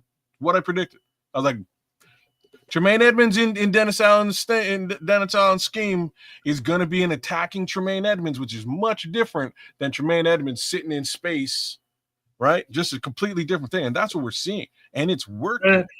I was hoping the Bears would pair out the linebacker that the Eagles got. Pair him with Tremaine, man, that'd have been ugly. Well, I think the and unfortunately for Tremaine, he was brought here for a certain system under a certain set of circumstances, man. It was a very plain, very vanilla cover 2 style defense, cover 3.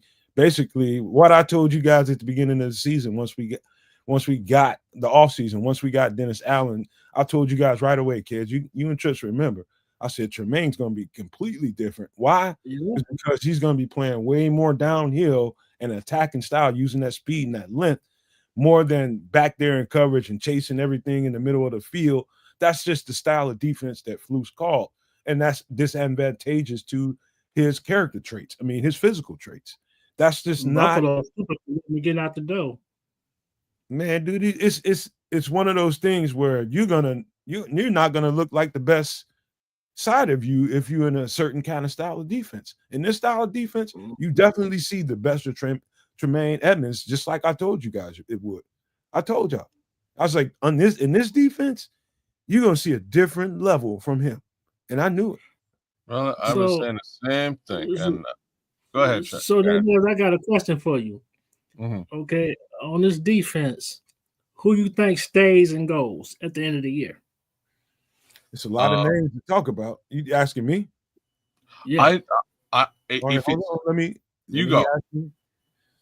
I think there's a chance Jaquan could not be. They can probably offer him a little something, but it won't be what the market might get. I don't know, man. Right about now, I don't think they're paying safeties a whole lot of money. I think Jaquan could be a casualty to that. Kevin Byard needs to be resigned for sure. Right. He's been resigned. What's that?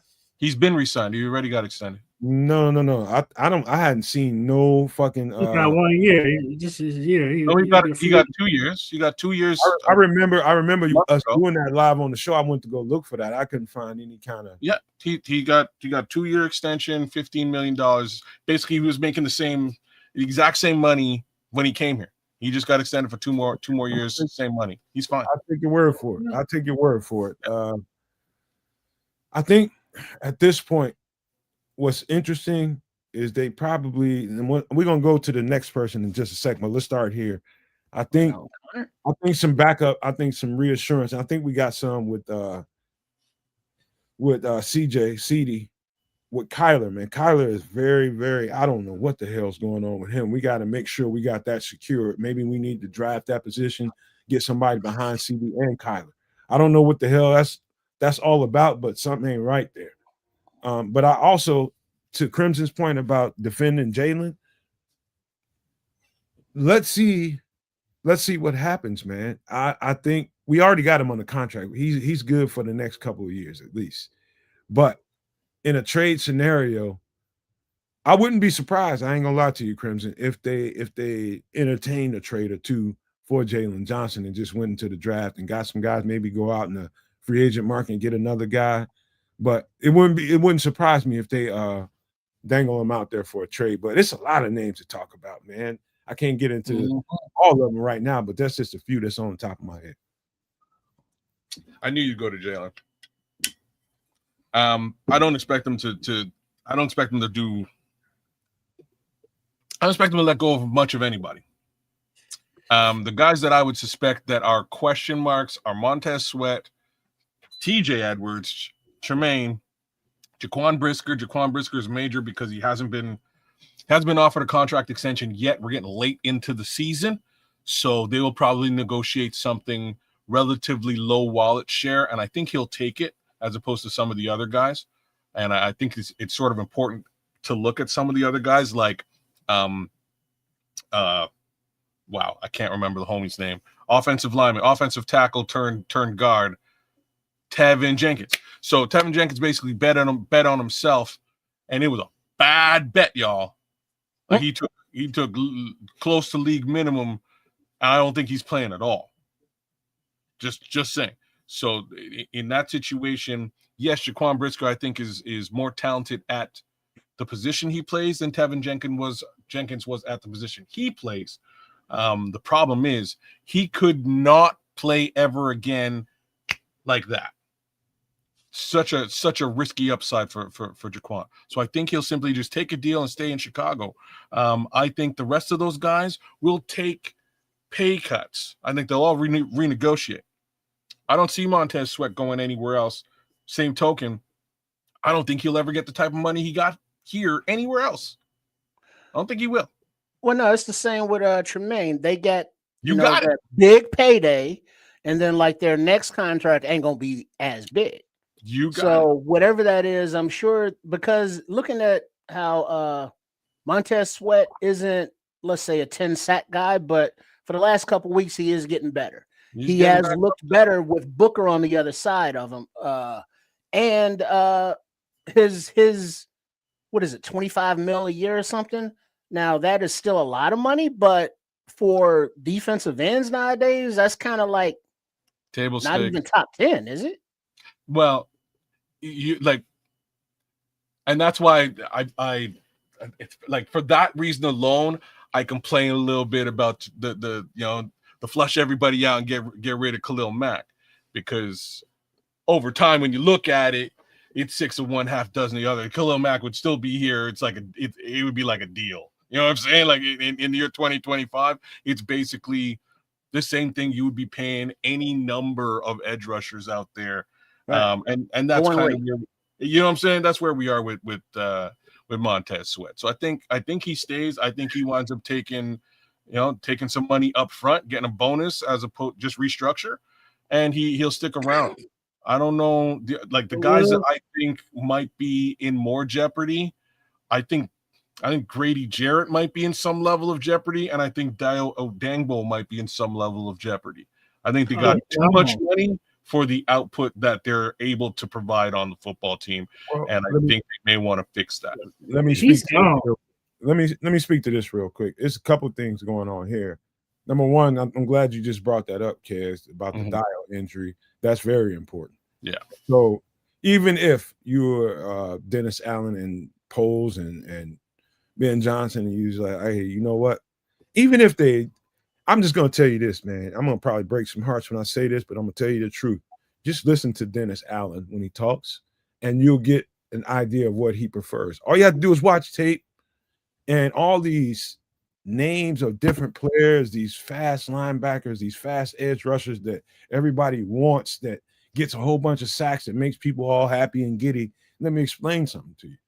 That man prefers size and power any day over speed and quickness. Get that through your head, and you will understand the moves that are about to be made.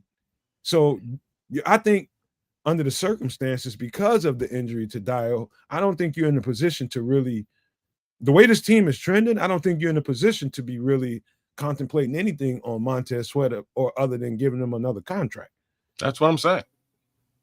Can't cut you know what I mean? You cut your nose off to spite your face. Like that's it's not the move right now.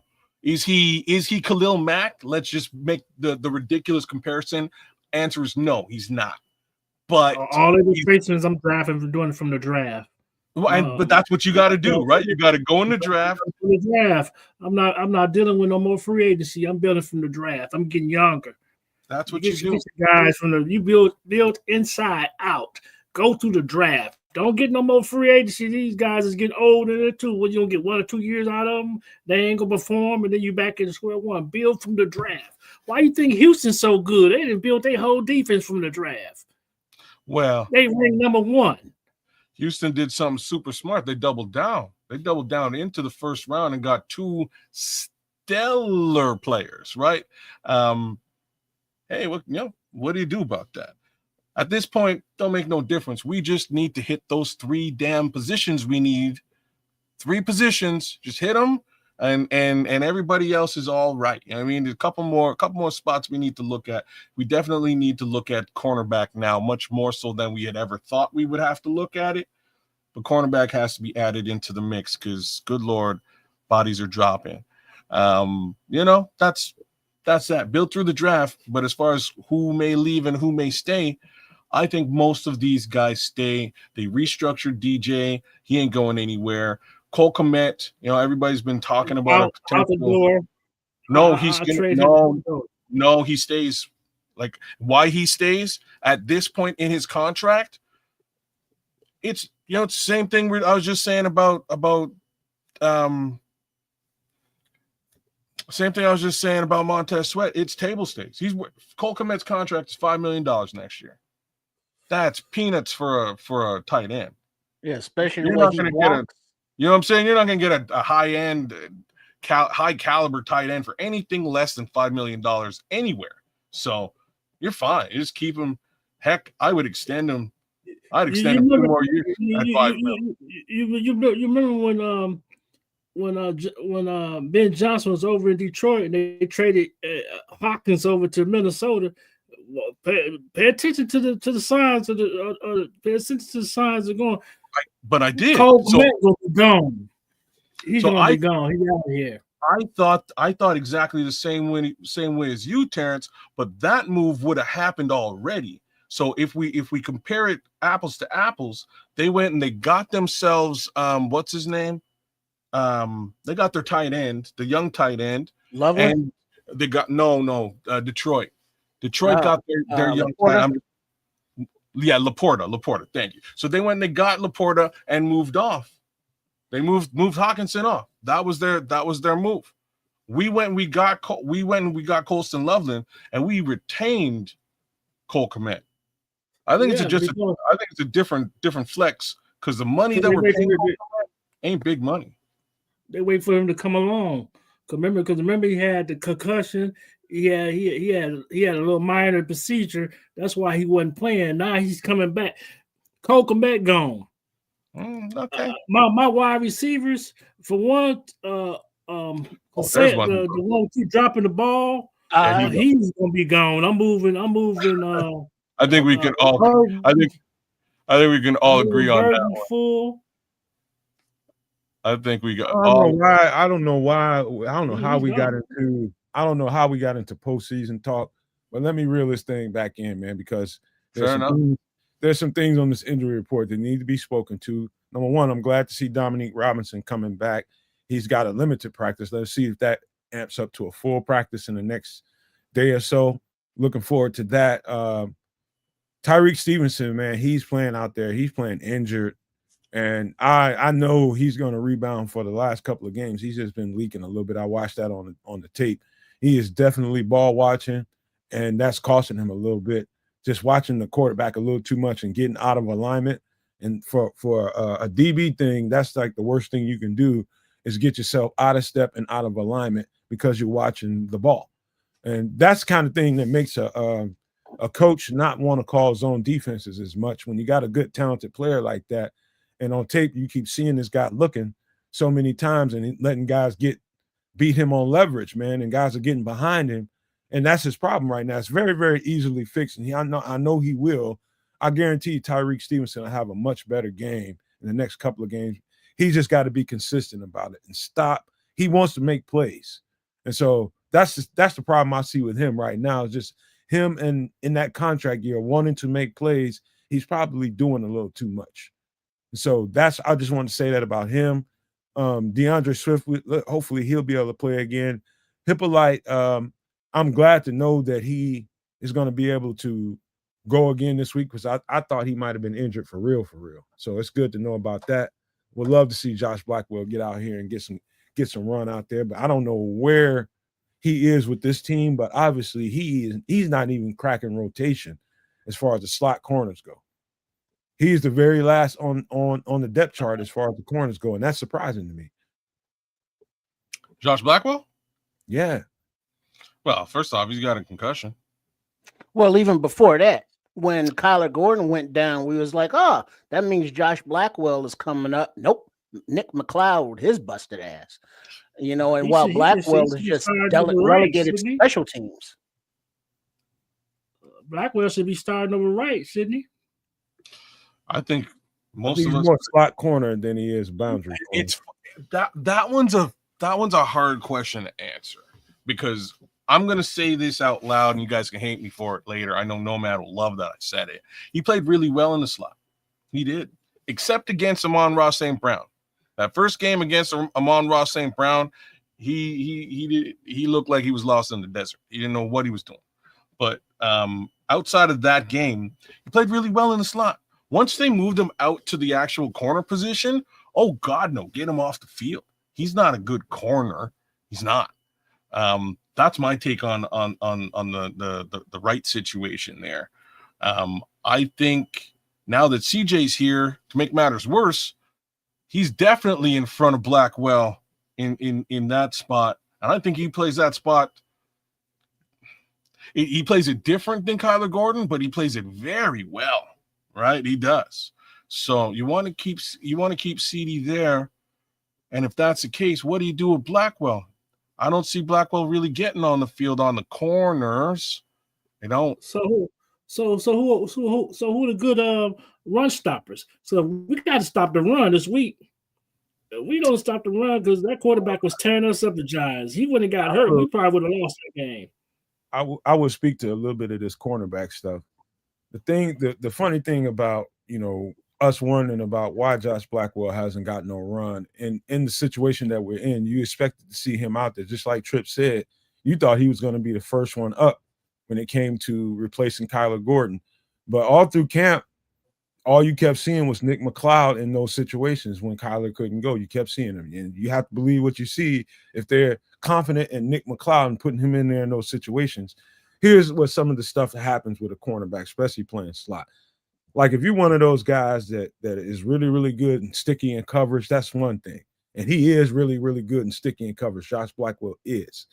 Now, when it comes to run defense, shedding blocks consistently, when you got big dudes on you, when you basically playing as another linebacker.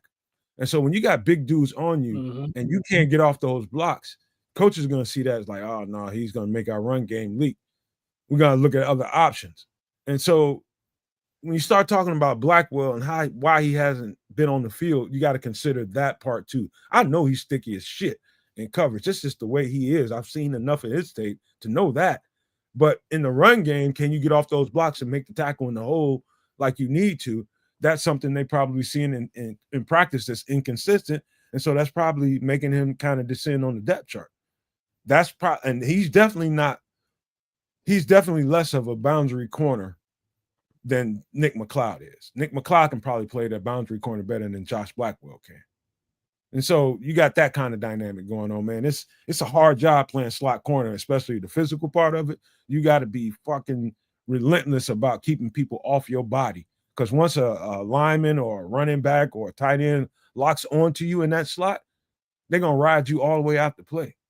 So that's the aspect of that part of the game that I think people should know about. And if you wonder why he's not getting on the field, that's probably one of the reasons. Well, tough one for Mr. Blackwell with the concussion on top of that. So there is that. Shout out to some of these heads who jumped in the chat. Blanco Spirito. Yes, sir. So pass rush is going to be more important this week. Let's talk about Jalen a little bit before we get out of here. Let's just avoid what might happen to him in the offseason. Let's just talk about what we might be getting if he comes back in December. If we continue on this playoff trajectory, that's going to be a big lift. Also, Jalen, even when healthy, the same thing with Asante Samuel. You miss enough football, it's going to take you a certain amount of time to get back into football shape. So Jalen's only been able to do so much stuff, so much training, so much cardio stuff. And once he gets back on the field, if he gets back on the field this year, it's going to be a process. Don't expect that Jalen's going, okay, he's healthy, he's resuming play. Don't think they're going to just throw him out there. No. He's going to have to get in football shape. And it might take a couple games for him to get there. Yeah. So the real answer to what you're saying is we need another cornerback. What did he do? Why do you think they were so hell bent on getting one? Oh no, I know why. I'm just reiterating. You know what I'm saying? So I'm surgery on? Say again? What he had surgery on? His core, his groin, abdomen, someplace in there. Abdomen, groin. He pulled a bunch of stuff. Groin was already in turmoil. He just came off a groin injury, and then he pulled something else, like maybe his abdomen. I don't know, but he had to get stuff corrected. And the stuff that he got corrected is not going to be easy for him to just jump back on the field and continue to stay in football shape. It's the surgery. He's going to be out of commission for a while, and once he's ready to go back on the field, much like Asante Samuel, it may still take him a couple of weeks to get back into some level of football shape. So that being said, we need another corner. So I'll throw the name into the hat that I've been throwing into the hat, and that is Stephon Gilmore. I think you go get Stephon Gilmore, you pay him, heck, you give him 2 years, low wallet share, $5 million, two per year. You know what I mean? In 2 years, bring him back. Isn't he like 40? Well, I don't know. I don't know if it's going to be Stephon Gilmore, but they need to sign somebody. Well, wait, sign. Oh, you mean just like for the rest of the season, just sign a free agent cornerback? That's what I'm saying. I'm saying sign a free agent cornerback of caliber who's good, not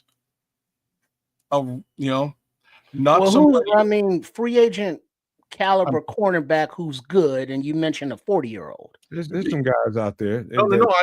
But that's why I mentioned a 40-year-old. Like there's not a lot of guys out there who are just not.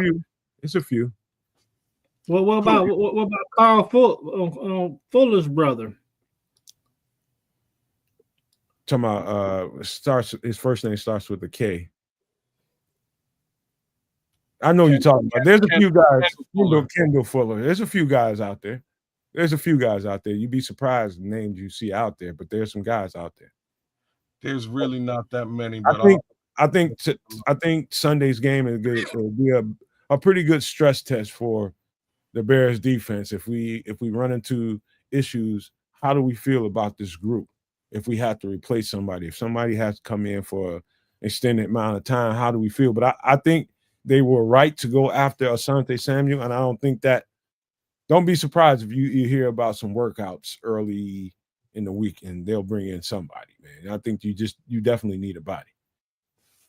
Well, you need a body, but you need a caliber body, and you also need him to be at a decent price tag considering what you've done with your cap. Like those are the other ramifications here. And that's why I'm saying a 40-year-old guy fits all those molds. Who's been a multi-time Super Bowl caliber player. He fits all of that.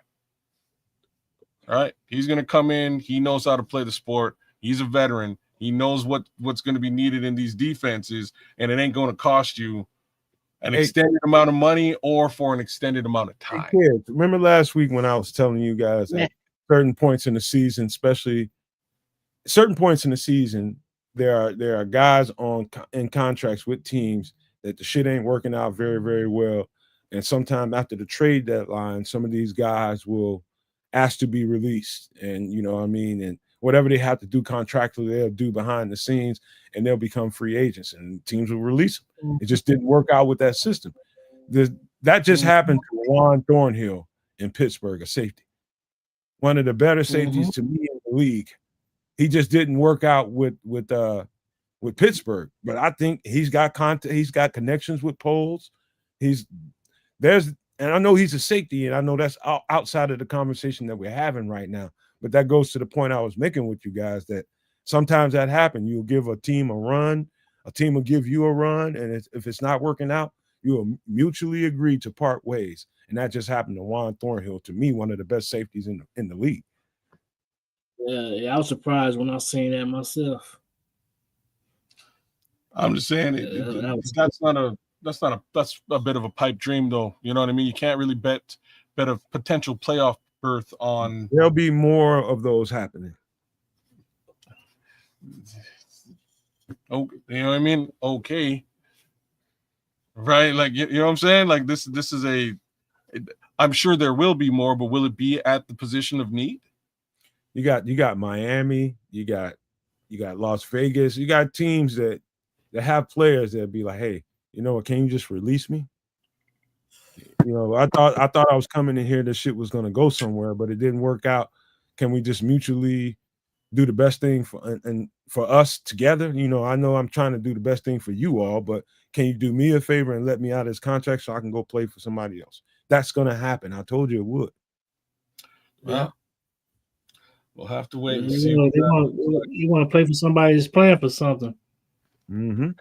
So look out for the waiver wire in the next 7 to 12, 15 days. It's going to be guys getting gone. Because I don't see nobody. I would not see nobody who want to play for Ben Johnson.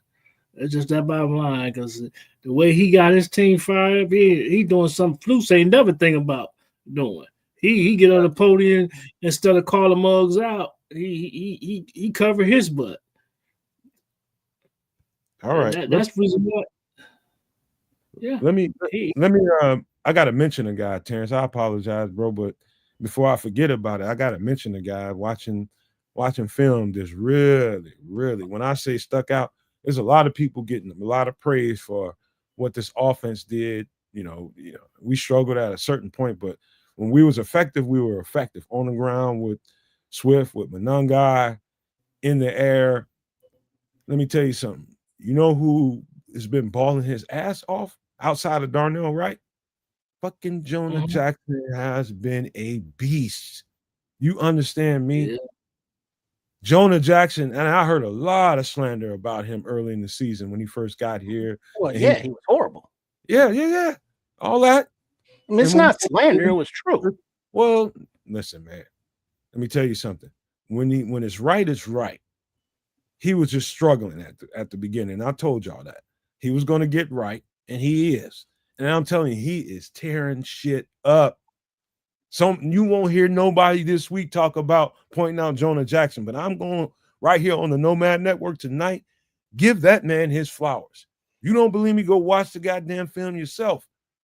He is a beast right now.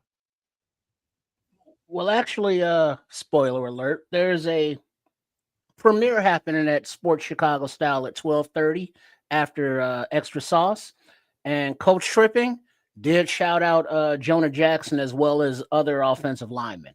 So he has been recognized, and he is much, much better, as is the offensive line in run blocking and pass blocking. So, yeah, Jonah Jackson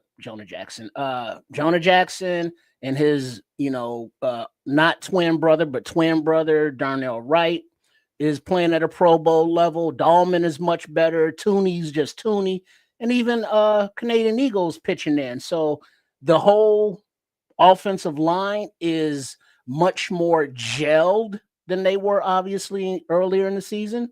So, give them their credit because, I was also very critical of Ryan Poles. It's like, dude, this is the offensive line you came up with after these trades and signings. And for the first few weeks, they were hot garbage. But they've gotten better as they've, gotten used to each other, to the system, and they're growing. So yeah, give them their props because they're opening those holes and they're blocking as much as they can, and they look a lot better than they did, let's say, 4 games ago.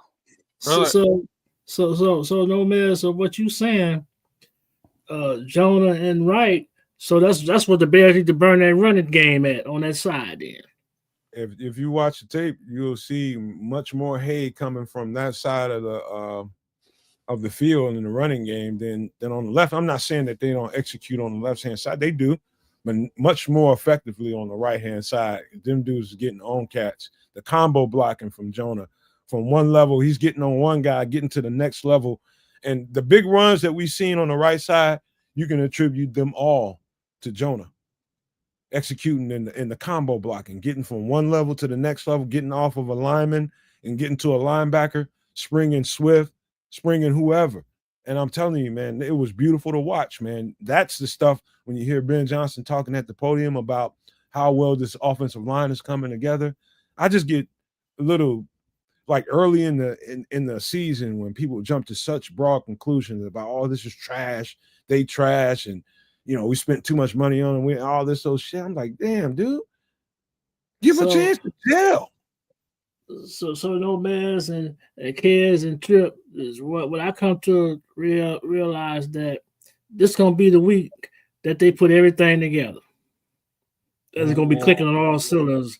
I got a feeling they're gonna beat the mess out of Minnesota. It's overdue. They got something to play for. They're 6-3, right? They tied the first in the division. You got something to play for. Then you're gonna turn around and kick Pittsburgh ass the next following Sunday. And then you might go around and pop Eagles off the way they played Monday night. And then damn or Green Bay fear me. Well, I feel a little bit differently about some of those things, but I'm looking at 9-3. Oh wow! All right.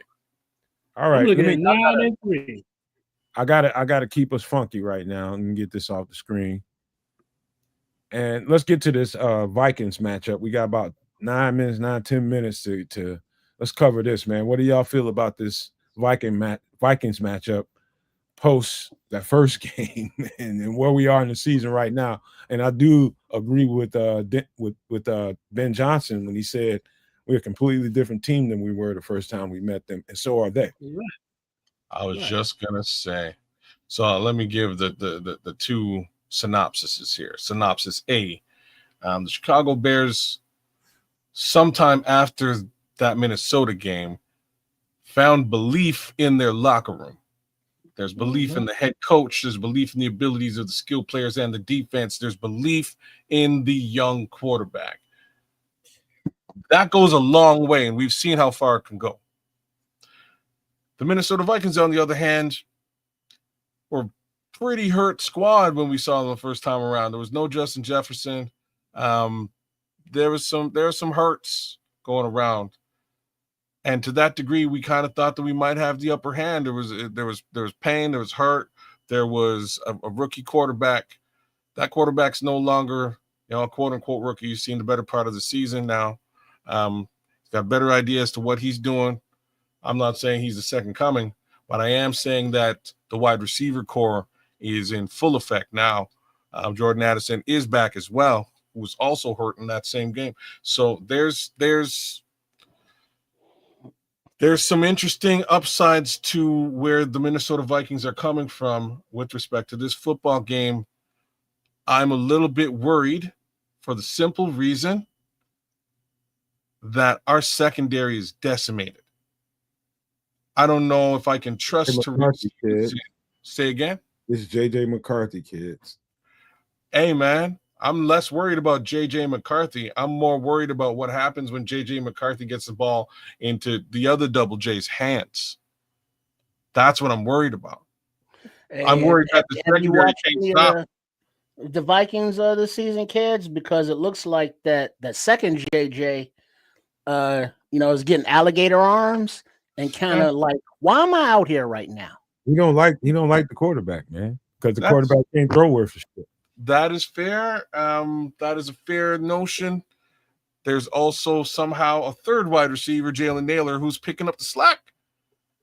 Something's, offense is happening over there. I just don't know if we have the secondary to stop it. That's all I need to see this week. I need to see the secondary step up. We got the secondary to stop it.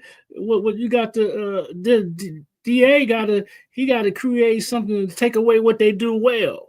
What they do well is pass. But they being the Vikings are having offensive line issues with health. So this is an opportunity for this Bears defensive line to make some hay to alleviate some of that pressure off of the secondary and don't leave them, out there to dry. That's how we win this. when I said the last show we did, when I said we're gonna beat the shit out the Vikings, Gail was like, "Man, what are you talking about?" I'm a man of my word. I still believe that we're gonna beat the dog shit out of them.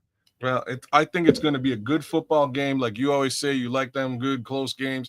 I think this is going to be a good, close football game. I think the key to the football game, you just nailed it, Trip. I think it's this defensive line.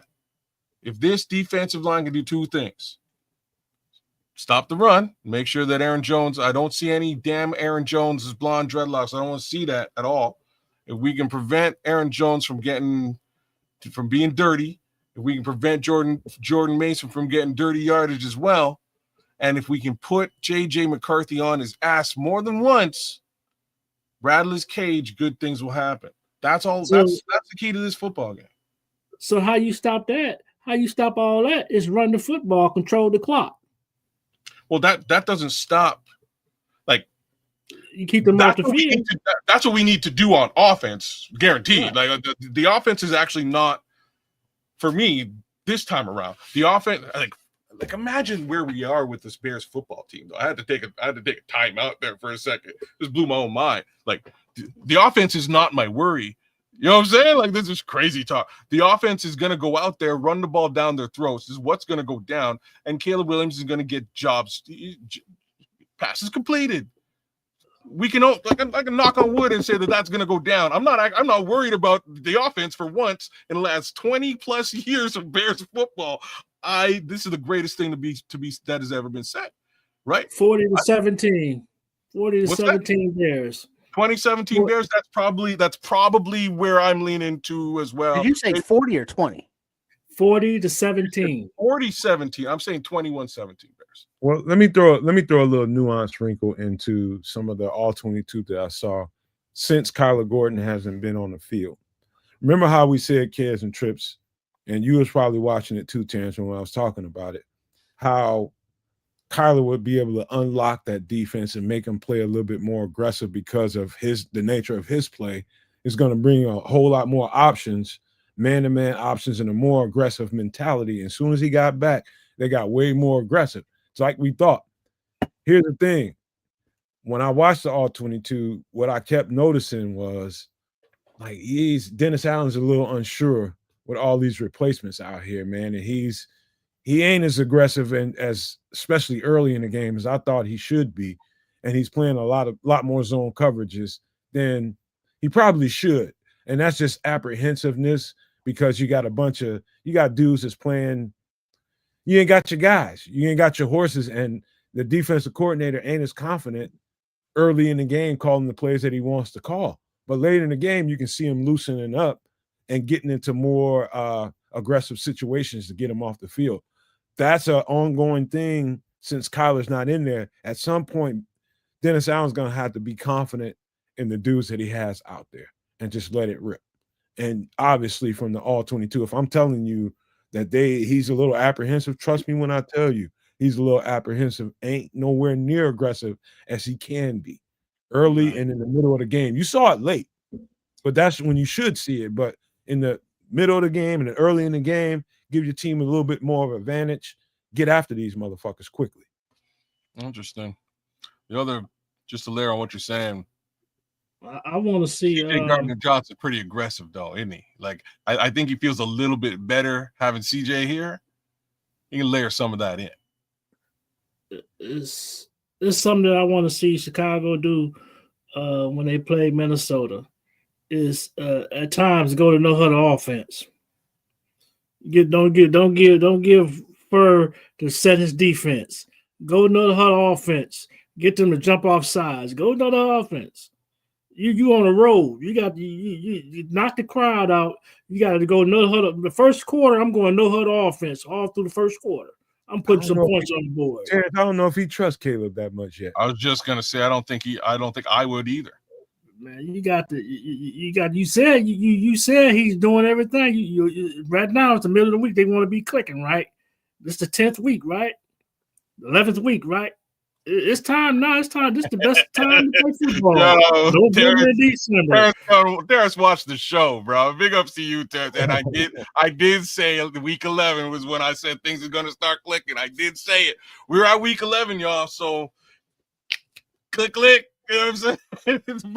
I hope shit starts to click here today on Sunday. I think. You know what I mean? But looking at the games as we do, and make sure whichever network you're watching that you join us for the live reaction during the games. But we've seen that the first, let's say, 15 or so scripted plays, the offense looks good. In the middle, it gets kind of cattywampus. And then at the end of the game, fourth quarter, it looks like Caleb Williams has that clutch factor gene, and he's able to pick it up from there.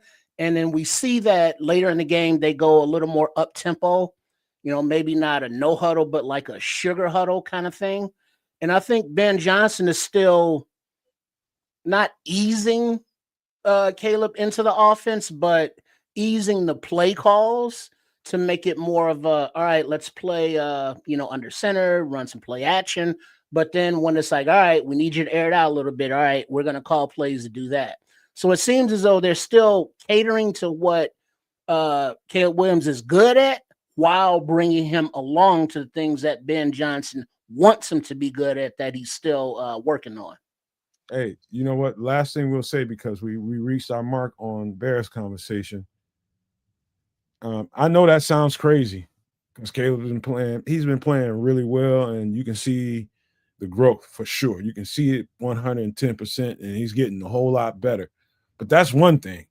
When you're talking about a coach watching a player ascend and where you think he is as far as the level goes, when I tell you that's really taking the training wheels off of a player when you want to run tempo, and you got to completely trust him to make all the checks, all the calls, all the adjustments at the line of scrimmage, all the pass protections and all the stuff that comes with that, dot ass spot on the moment with the right amount of time. We just got out of the phase where he had to get out of the huddle and get to the line of scrimmage on time without costing us a penalty. See, you got to understand where we are. And so that's what I say. That's what I mean when I say I don't know if Ben Johnson's at that level of fucking confidence in Caleb Williams. We just got out of a phase with him. He is growing, but you have to understand, to completely take the training wheels off of him and let him loose on tempo offenses, that takes a gradual process too. You let that loose for a few minutes here and there, but you just I don't think Caleb's there yet, but I think he's gradually, fast, rapidly getting there. I'll just say that. I'm with everything you just said. This time around, I'm with everything you just said. No man. Okay, so what you do, no man? Okay, the first quarter. If Bears, I want them to see receive if they win a toss, receive the ball, go down and punch Minnesota in the mouth.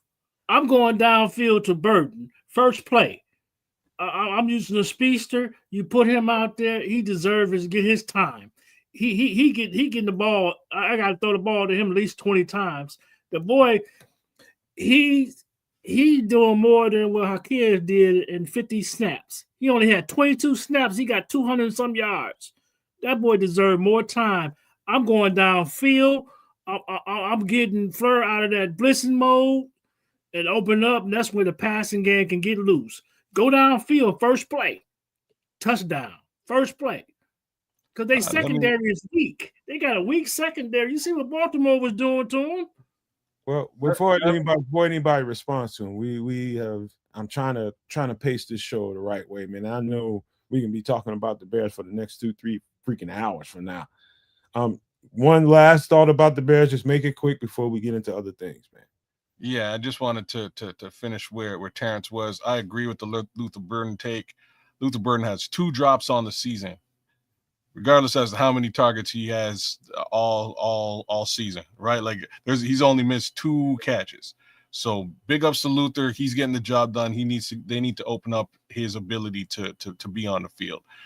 Secondarily, for the chat, it's not really a question of trust, really. Like I think we can all say that Caleb Williams is earning the trust and has earned Ben Johnson's trust, and deservedly so.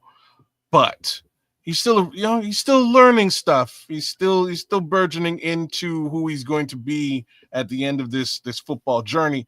I'm not sure if he is really an up-tempo guy, a guy who can just change tempo, and here's the end of it without it resulting in pre-snap penalty. That's my worry. I'm worried that this will result in pre-snap penalty as opposed to having the result that Terrence is looking for. If he's caliber, if he's good enough to do it, I'm sure they're going to test it out this week. And if they're ready to unleash it, they should, because I think that's a great way to throw that blitzing defense that Flores likes to put into place off balance. I think it's a fantastic idea. Can Caleb facilitate it? Fingers crossed. Let's hope so. Trip.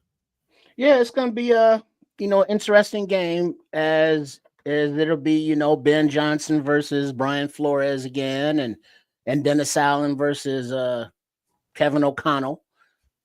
Aside from the players on the field, so it's going to be another good game, and now it's time for not only to keep winning, but to win in the division. And being a divisional game, it's that much more important to, say, hey, we want this North and not give it back. We got to start by, putting foot to necks. Up tempo, Cornell, without pre-snap penalties. I don't know about that. Real quick, Terrence, before we done with this Bears conversation, what's your last thoughts? Just be quick about it. You can't. They can't play conservative. Conservative gets you beat. I agree with all that. I'm just gonna reiterate what I just said, and it's again, I'm going back to the phase, just watching his progression, talking about Caleb Williams and watching where he's gone from preseason to now. Remember how everybody was all up in arms about, the pre-snap stuff and him not being able to get in and out the huddle on time, and how I kept telling people, like, hey man, give him time. He's got to learn. And that kind of stuff, it just takes a certain amount of repetition. So he just passed that phase.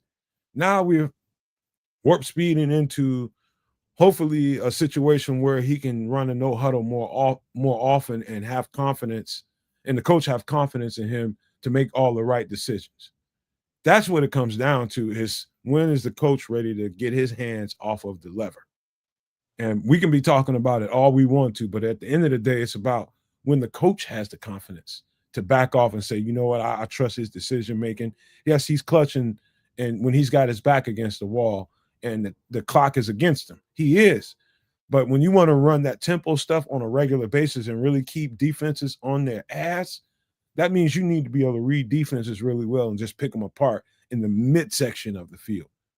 Get them there, and then when you see the one-on-ones on a regular basis, talking about the DJs, talking about your Luther Burdens, talking about all of those guys, hit those guys on time. That's going to let the coach get off you and say, you know what, go ahead and cut it loose. You see what you see, go ahead and hit it. That's what it comes down to. It's not that nuance, man. It's not that nuance. It's about the coach being able to recognize something in you and feeling like you had enough of what you need to go and run that kind of style of offense and get on the team's ass. I agree with y'all with that. I agree with y'all 110%. I wish we were at that point.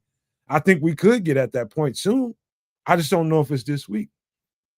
So that's just my point about it, man. But you know what, Trips? We got some other stuff to talk about. What up? And that is, give me a second, because I'm always flat-footed when it comes to this. In this world, we always, and when I say always, we always need to be prepared, because I don't know about you guys, when I look out my spectrum and what I see in the day, I see things starting to get tight and things starting to change really, really quick.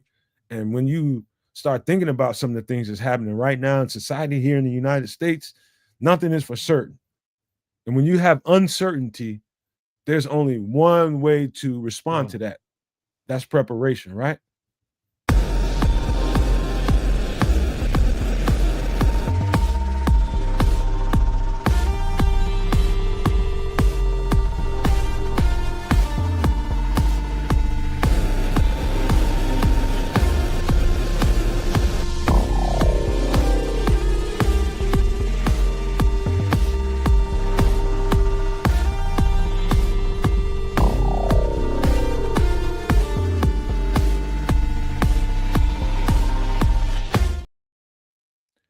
sometimes I think you all think we just do these things just to have extra content on the channel.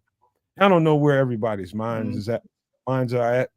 All I know is this, man. Kids and Trips mentioned this probably a week ago, maybe 2 weeks ago, and said we need to talk a little bit more about this. And I agree, man. And this is something, just imagine a scenario where you're in a situation where you're inside, you've done everything you need to do inside, you've covered all you need to do, and you've been safe for a certain amount of time. And after a while, your water's run out. And you got to go outside the house at some point. And when you go outside the house to go get water, this item right here, this water filter straw is more of an item for your to-go bag when you have to be on the move. Let's just say, Trips, you were in your apartment, but you need to go and fetch your sister because you know she's in the tight spot and you got to get on the run and she's quite a ways away from you, but you need to get there. How do you get there when you have to go stop and you don't have all the supplies you need? You had to leave your home. How do you do that? Yeah, she on her own. She married. I'm just saying. But yeah, these water straws, not water straws, but water filter straws, they are for emergency use only. So it's not something that you have and you can just use it forever because the filtering inside of it gets dirty. And so you got to change it out. And so I don't know how many uses each one has, but considering that the human body needs water, and if there are no clean sources of it, you got to drink what you got to drink. So one of these filter straws will come in handy, but if you absolutely have to make your own, you get a 2, what do you call that? Two, not 2 gallon, but 2 liter, like a pop bottle. And then you can cut the bottom out a little bit, and then you put in with, like, if you have simple materials like charcoal, crush it up, sand, gravel, and very small rocks, you filter it yourself. But this straw is much more handy, much smaller, and much more portable than that system is. So, what is it, on $15 wherever you order them? That's just something that hopefully you never have to use. But if you do have to use it, it can and could save your life. By the way, just a pro tip for anybody that didn't know, in these situations, if you're on the move and you need to get water, the last thing you ever want to do, I don't care how good these straw filters are, they call them life straws and different products. This is just this product. Never, ever stop and make your only choice be some standing water. Never, ever do that. You always go look for something that has a current, that has a flow. Never, ever, under these circumstances, do you try to drink out of still water, standing water, ever. Well, that's just a great statement. Can you elaborate as to the why? I thought everybody would know that stagnant water is just a cesspool for poisons, bacteria, because there's no flow. Everything that is in there is just staying in there. Insects, not dissolving, but what do you call that? When these and everything, parasites, decompositioning. Yeah, there you go. And so the flowing water keeps a stream going. So you have flushing of the contaminants. And like Lord Crimson is saying, it's a gradient of rocks that I was mentioned before. So they get smaller and smaller and smaller so that you're filtering out some of the toxins or whatever's in there that you don't want. So, but the still water is basically just dead water. I mean, it's just not something that you can filter good enough to drink. So you need to find something that's flowing, something that's moving. Right on. Just wanted to make sure the folks had an understanding of that. The other one is like, sometimes people piss in there. All right. Just going to be completely frank about that. And when I say people, it's more than likely animals, wildlife, etc. That's the word I was looking for. It might be me. Maybe it's me. It might be Trip. You piss on doors and shit. There you go. So That's, you that's, Don't eat the yellow snow. You be all right. that's see? something right there. Let you know that you got to do it for emergency because that'll damage your lungs and all that. Yeah. Yeah. They'll But give you cancer and all that type of stuff. Mess your whole throat up. yeah, so you definitely want to find it. You definitely want to find running water somewhere if you can and utilize that. Setting up an actual filtration process is a pain in the ass. You're gonna need you're gonna need fire among many other things to create that type of apparatus.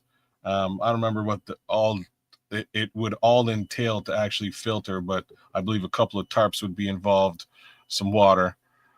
Yes, I might be throwing shitty diapers in the pool as well. Hey, you shitty human. You Hey, shitty. man. fucking Hey, sin- man.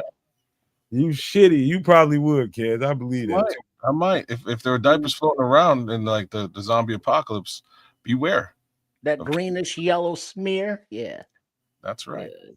You know what, man? That's the best right there. That'd be an awesome zombie movie. That'd be my special anti-zombie move. These straws again. I will reiterate.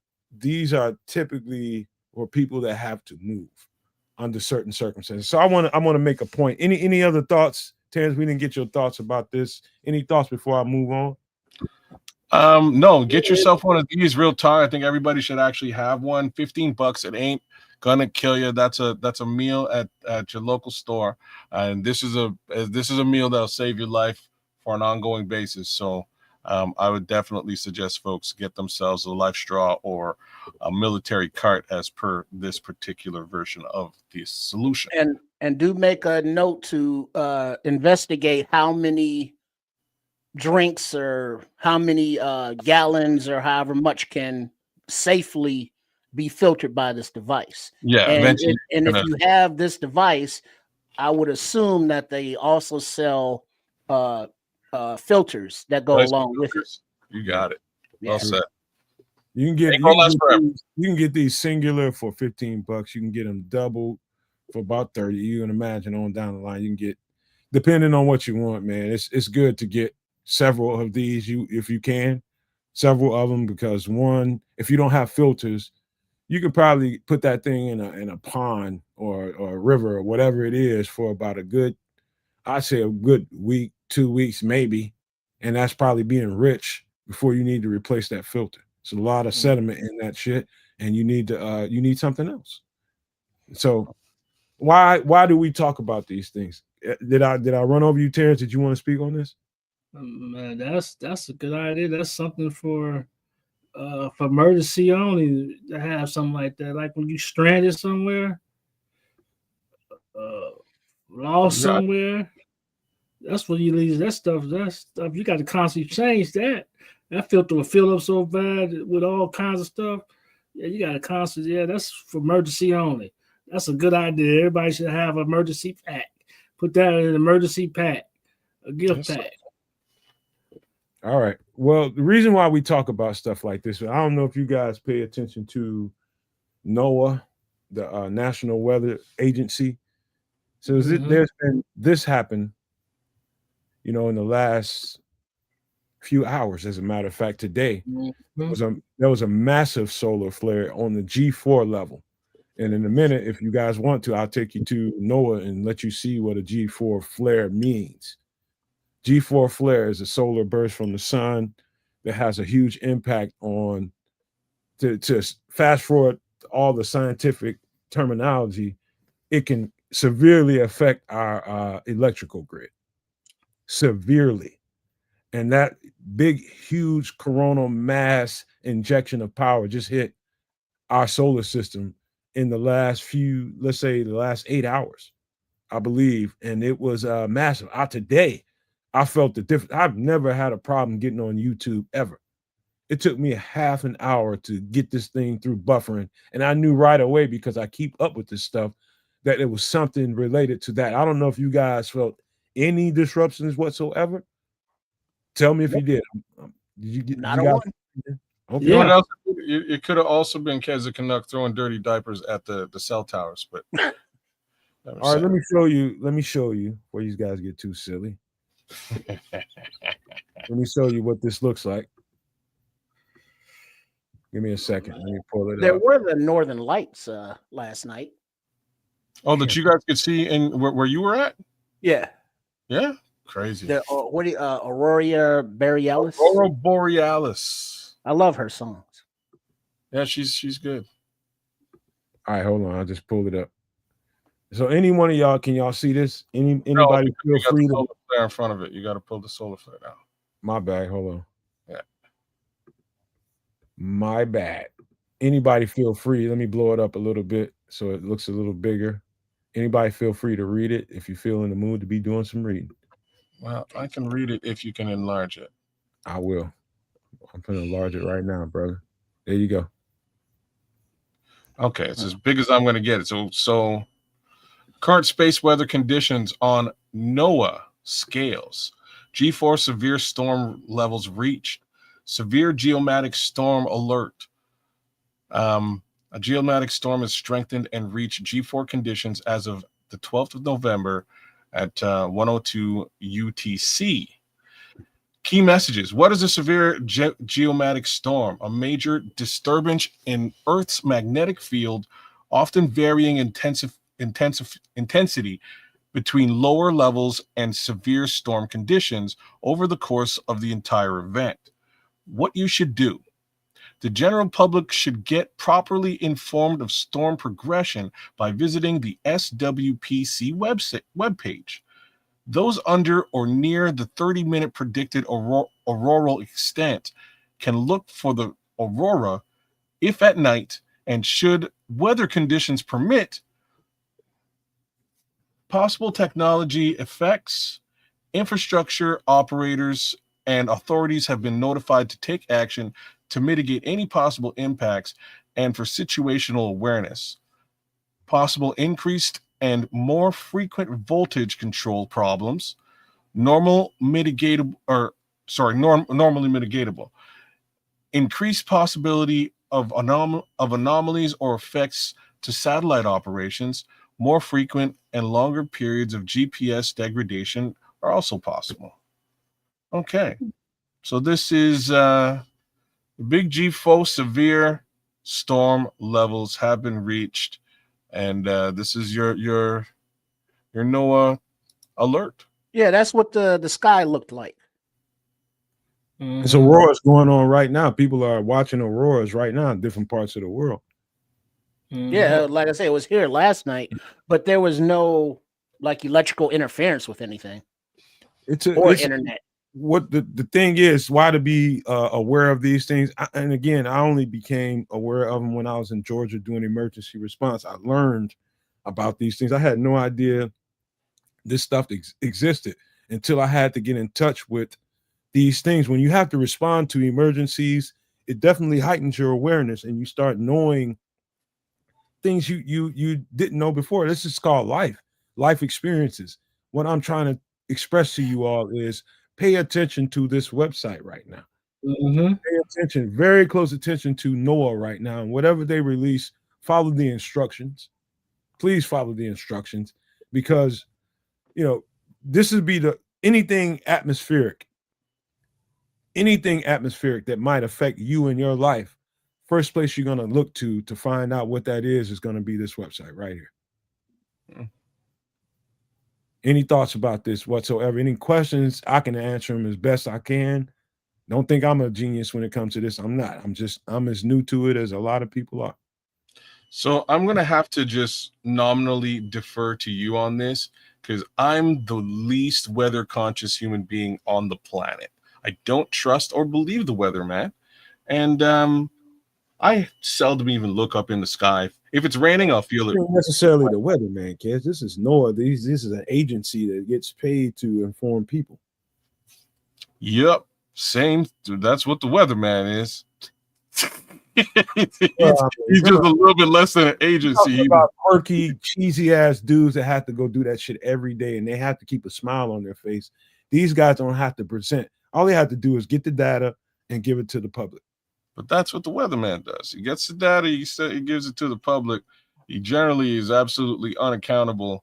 And yeah. I'm a weird guy when it comes to this. This is just what I'm saying. I'm a weird guy. I never check the weather. I go outside. If it's snowing, fuck it. Go back inside. Go back inside. So, in other words, let me just say this to you, kids: a G4 should be on your. You should be alerted to it. Okay. You just should know. That's all I can tell you. Trips. This is why I'm deferring to you here, man. Because wait, do you think that the weatherman's lying to you, or you think no? That's what I'm saying. He's just delivering the information somebody gave him. Oh, but sometimes he's wrong, and ain't nobody. You can't call the weatherman and be like, "Asshole, you gave me the wrong information." Well, yeah, I mean, there's times where it's gonna be sunny all day, and then it's thunderstorming. You know or what I'm saying? It's gonna snow, and then it don't snow. But that don't stop me from looking at like my weather app. Hey, what's the temperature today? You know, am I gonna wear my little boy pants, or do I have to like put on long pants? All right, that's a good education. You know, I'll go outside to check. Still learning. You know, I don't. Still learning how to adapt stuff. You never know. Mm-hmm. One of the things that you should have in your emergency kit is this right here. Give me a second to pull it up. Where is my stuff? Where? This right here is, say there's a and this is, I hate to even say the words, but when it comes to, I think I've heard somebody say that the next war in the world is going to be fought with drones and biological weaponry. And so with that thought in mind, when I hear things like that, it doesn't make horrible sense to me. It makes a lot of good sense to me. You know, things could happen, people releasing dirty bombs and all kinds of different horrible chemical agents to the atmosphere. And all of a sudden, you going from a normal life, and you all of a sudden need to do something to keep yourself safe. And in that kit, in your emergency kit, this is one of the things that is a necessity, and it's inexpensive as hell. This is a half-face respirator with filters on it. There's a whole face respirator that I guess we'll do another time if we feel the need to. But the most important thing here is the filters.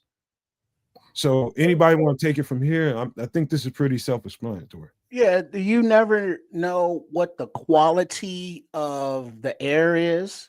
The weatherman can't tell you, but he could be lying or mistaken. But you never just know what if an event happened and there was some kind of fallout and you needed to protect your lungs, you need one of these. If you are someplace and a building's being torn down and there's asbestos in the air, you need one of these. The human lungs are very, very sensitive, and irritants, pollutants, not even poisons, need to be filtered out. This is more of a, not industrial, but more of a higher quality, higher grade than just like a mask. But anything that can protect you, you need. And then also with these respirators, like the right here on the screen, it says, how much the filters are. So, much like the emergency filter straw, filters need to be replaced, just like in your house or in your car, anything else, because once they fill up, they're not as effective. So, this is something that is a little more advanced than your typical go bag, but still something that is not as expensive, is small, and something that is useful given the right situation or the wrong situation, depending on how you look at it. Keith Harris, that's brilliant. Remind me of that movie Birdcage. Listen, But yeah, this is Birdcage. You gotta. This is one of those things that I think we should all, at this point in life, after seeing what we've seen over the past 5 years, I think we should all probably just buy into this too. Get one of these. Make sure you got one and you got some filters and you're straight. And you don't have to go worry about all the other stuff in case of wild biological airborne bullshit. Let's put it that way. And then, but don't get too reliant on this because it will filter things, but it's not a cure-all and it won't filter everything. It gives you a chance.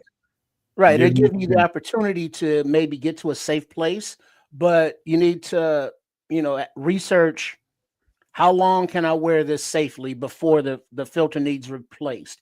And also something that you should really look into if you decide to get a lot of these items is how to make your own filters.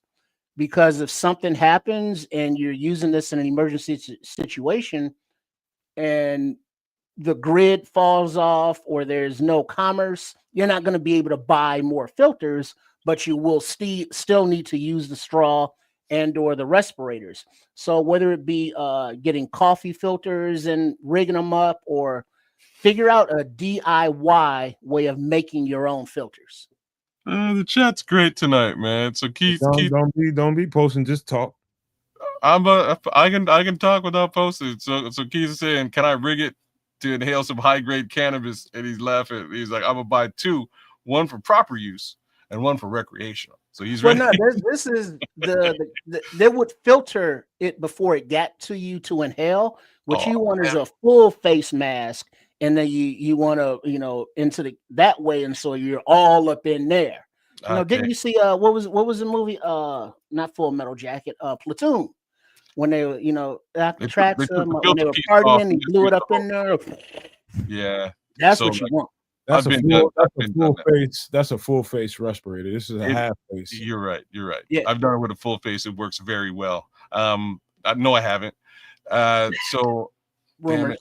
Yeah, rumor has it. Thanks. And Patrick Higgins is saying the pink one's for Caleb. I had to put it out there. It's kind of hold on. Liberty Sound is been prepping for a minute, and this is the second time that he's mentioned Sawyer filters can filter hundreds of gallons. This was talking about the straws, and they can be backwash to clean, meaning turn it around or to blow all the contaminants out and turn it back around. What you're talking about? That's advanced shit. What's that? Mm-hmm. That's it. You got to get a little more into prepping to get where I'm just trying to. Hey, I'm just talking about cleaning the filters. I'm trying to slow walk them. They just a bunch of cut ups in the classroom right now, but I'm trying to slow walk them there. But this is very important. Here's something I will tell you all from doing emergency response. Being the person that had to wear these things on a regular basis on all kinds of different emergency jobs that I had to do. That's one thing. This is another. What I'm about to show you right now, these are Thai Kim suits. I don't know if you guys, I know everybody, it probably looks like somebody painting your house in these suits. These suits, that's not that. That's a Thai Vec suit. Somebody that comes in your house and starts painting. Somebody comes into a moldy house and starts moving. Those are Thai Vec suits. These are Thai Kim. The reason why the Kim is on the other side of it is Thai chemical. These are the suits that you wear when you're dealing with chemical properties. And the best way I can describe this single suit for $65 on the low end, this is probably some bullshit material. These are kind of pricey. But the thing on the other side of it is an encapsulated suit that runs you about $330, and rightfully so. These are the suit on your right. God forbid you ever see somebody walking around your jurisdiction with one of these on. Because if you see one of these things on the street, something is bad. Like real bad. It's bad enough you see the guy on the left. That's bad enough. Like say you get a train derailment and a bunch of chemicals spill out of a train and they start telling neighborhoods to get out of this jurisdiction because there's some bad stuff coming out of this train, that they were carrying some bad stuff. Get the fuck out and just listen to what they're telling you. So remember that part of the show where you're saying I'm a shitty neighbor? I would totally buy one of these and get like a Geiger counter and just walk around affluent parts of town. Messing with people. Just to see what people would do. It would be great. Film that. That's good YouTube footage right there. I understand that there will be occasions where if you got to wear something like this to save your life, you got to wear it. But it's just being up in there all claustrophobic and sweaty and That's a Oh. little, get it off. Let me tell you, as a person that's been in several of these encapsulated suits, I know that's what y'all focused on. You were on several of these? Yeah, I've been in several of these Why? because What the hell was going on? I'm an emergency responder, and Damn. shit happens in the world, and I had to respond to it. When you get things like this, and just let me explain how these suits work. Most of the really good ones, you have to be fixed up from behind, and there needs to be an air tank inside that suit. Because you're only going to get a certain amount of movements and a certain amount of breathing and a certain amount of oxygen without an air tank. You got like seconds, maybe a couple of minutes tops before you got to get out this motherfucker without an air tank. You definitely need an air tank, and you need to be fixed up from behind and sealed from behind in a suit like this. And that means the environment is totally screwed. Mm-hmm. Even if you see people in your neighborhood or your jurisdiction in one of these, get the fuck out of there quick. I can tell you that from experience. Yeah, but the rough part about getting one of these for yourself is if you're by yourself and there's nobody to zip you up and put your tank on. So you see a lot of those. So that means the air is polluted. Absolutely. Mhm. Yeah, Absolutely. and it's not only polluted, but it's irritant to your skin. But Yeah. So not only is it bad to breathe, it's like don't let it get on you. It doesn't always mean that the air is polluted. It can also be something that's been spilled or born into the water that they can Right. be. It can be anything, air, water, anything like that. It can definitely be either one. Yeah, it could be radiation as well. Yeah. And now this is still a little more advanced than your typical go bag.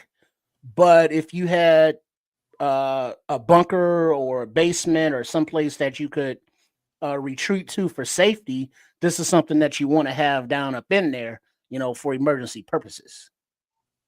Damn. Radioactive fallout. Yeah. It's rich, but also fucking worth it if you can bend that. If you can bend $1 or $2 to purchase you something like this, this just means that you got extra prepared for. To me, the world is more likely to fall victim to something chemically than it is somebody throwing a freaking BOMB on another country. I think there's much more sophisticated ways and ugly ways to harm a population than a something you can launch from a damn plane or something, man. This is definitely. I have one.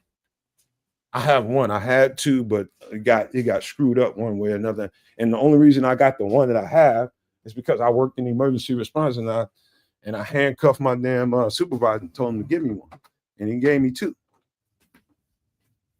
So I'm fortunate that way. But I live in a 2-person home, and guess what? Only one of us is gonna get it if it happens tomorrow. Yeah, but the one that don't get it, the other one ain't zipping your ass up. Yeah. So it's like you ain't getting it, neither am I. So now what? You screwed up. Unless you can figure out some kind of way to put you like a hanger in the zipper and pull it up and turn it on from behind. You have to get creative. Mr. Charles has a interesting enough question here. He says, so no matter what type of credentials do you carry that you would qualify to work in these type of hazmat environments? Let's just say if you Google, give me the emergency response company in my area, you probably get a few names that pop up, and you can go get regular jobs, like say for something. Let's just say Norfolk Southern spilled a tanker of freaking honey on the railroad tracks. They'll bring you, the person that doesn't have any credentials, to go and clean up that honey off the railroad track. Non-hazmat. Yeah, non-hazmat stuff, but you do have to be trained in the hazmat world to do hazmat work. You do have to. That's mostly used for deadly chemicals. For sure. For sure. I'll tell you what, I had any other thoughts on this? I'd love to answer some questions. If anybody had anybody in the chat, any one of you guys, I would love to answer questions like that. Any thoughts? None? No, this is definitely something people should somehow get their hands on, but a little bit on the pricey side, you know what I mean? A little bit more. So 325 is what I would be suggesting that you get. I see another one here for about $200 that has a mask built in. It's kind of similar to the one on the right, but it actually has a mask for some level of air filtration. But again, you could be in a situation where you cannot, where it's radiation and the air can't be filtered. So it's another way of looking at it. So another thing we'll do soon is it's very basic stuff, but everybody should have a few rolls of plastic. When I mean by rolls of plastic, I mean exactly that, rolls of plastic that people use when they're painting, when they're doing different kind of stuff around their house, and they don't want to screw up the stuff that they have in their house. They just want to paint or whatever they're doing. Rolls of plastic. Mm-hmm. Get yourself some rolls of plastic, at least a half a dozen of them, depending on what size home you live in. Say a biological attack happened and you needed to seal the perimeter of your home. This is how you're going to do it. You find the creaks, you find the cracks, and you seal them with that plastic. Duct tape, you want to do whatever. You want to avoid doing the staples and all that kind of stuff. That's the quick way to do it. The best way to do it is seal it with some duct tape. Mm-hmm. Yeah, your the cracks under the door, around the door, your windows, any and every place that outside contaminated air can get into your environment. You want to tape that up and keep it out. Then you also want to have that plastic handy in case you got to wrap something up tight and put it away. I'm not going to say what you're wrapping up. That's on you. I ain't in your business. But let's say something big that you don't want decomposing in there with you. Like prime rib. All right. Let me go ahead and move the ball a little bit. This is you know what? Let me pull this up because we should do this. And I'm only going to take a second because Kez has a segment to do, and I'm not going to take the time that I want to do this, but I should do it real quick.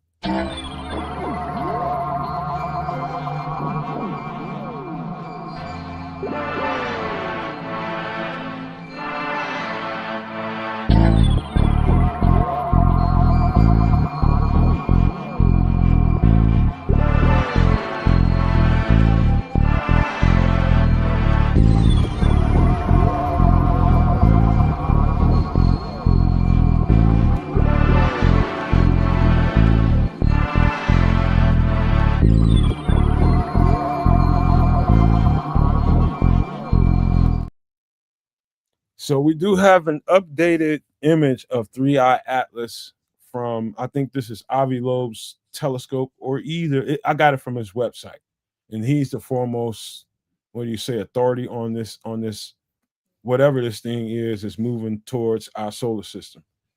And this is the latest image of it. And from what I can understand, from what people are saying about this thing, it definitely accelerated since coming into, I can't say contact, but within the circumference of the sun, before reaching around and getting ready to be in view somewhere around the 31st of December. Everybody will get a chance to see exactly what this thing looks like somewhere around the holidays. December 21st, December 25th, somewhere in that neighborhood. Everybody will get a chance that has a telescope, and anybody that's interested in this will be able to know exactly what this thing looks like with whatever device they have to look at it. Now, from what I understand, the thing has accelerated, and now they're saying the thing has either broken into some parts or has released some pieces, and now that's helping to accelerate. That's the argument right now. Any thoughts? So is it well, it's a rhetorical question, but is it breaking up because it's breaking up, or is it like a mothership releasing like smaller ships? No. So I would you believe it? I actually watched I actually watched a little report from Avi Loeb today, because this kind of came up on my radar today. Why? I don't know. I have no idea. You know what I'm saying? I don't know. But anyway, Shout out to Kwatu who's in the chat. This one's for you. Long story short, the last time we talked about Three Eye Atlas, we were saying that it didn't have a tail. And if you look at this thing, it's got one now. So it actually does have a tail, and that's sort of, I believe, the debris he's talking about with respect to it splitting apart.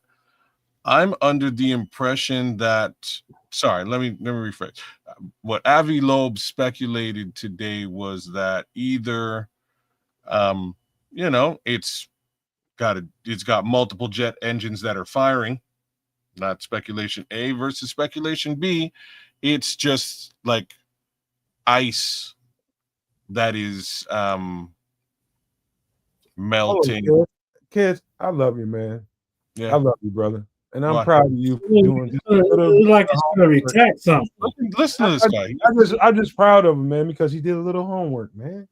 It was not on purpose. It just happened to happened across. Popped up on his timeline. It totally did. The worst part about it is like I only got about 2. It's in sports mode.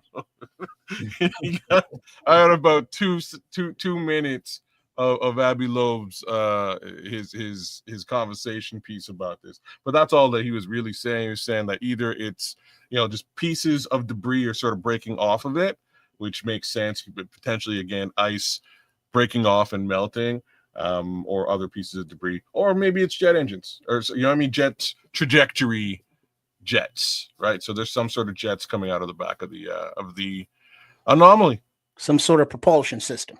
Potentially. Also something that I was just getting a load of right before we did the show. Part of the reason why I was late. They want to attack something.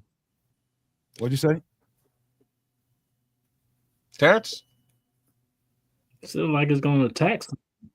Who's like it's going to attack something. I hope not. Nah, I don't. I don't know. I don't know what to think, be honest with you. But what I can understand up until the last minute, coming into the show, getting ready to hit the live button and go live, I heard that there was another object, coincidentally or not, that they found in the same vicinity as Three Eye Atlas. So there's another object out there, completely different than Three Eye Atlas. Well, didn't hear any of that. I'm like I say, my feed, maybe it was the solar flare, but my feed died midway through after Philip's conversation earlier today. So I didn't hear anything about a secondary potential floating apparition in the sky. We'll see. Any last thoughts about it? Because I don't want to step on what Kids has planned for the day. And I want to give him all the time he needs, man. Yeah. Y'all? That's educational. Something you never stop learning.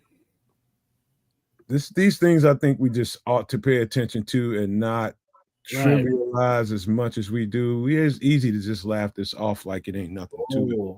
But there's more to these things than we probably want to actually give credence to, man. I'm just going to be honest with you. Once we start understanding what really goes on out there in the world and start looking past the earthly, fleshly things that we deal with from day to day, there's a bigger world out here than our poor ass selves and what we see in the day. We all poor as fuck, and we don't know how rich people get information. We don't know what rich people get as far as information. They may know I know they know a whole lot more than we do as far as that goes, but that leads into the conversation that Kez is about to have with you guys, and I think that's worth doing this again, man, because it's very conspiratorial, Kez, so I might as well do it one more time. Like a sign of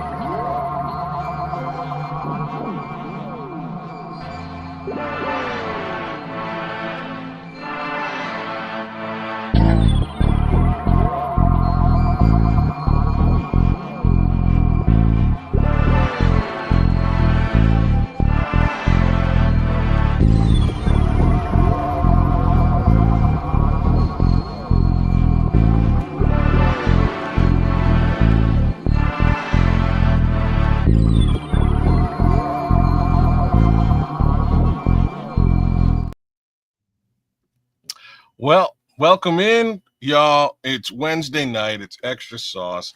This time around, we are experiencing a conspiracy theory case scenario brought to you live.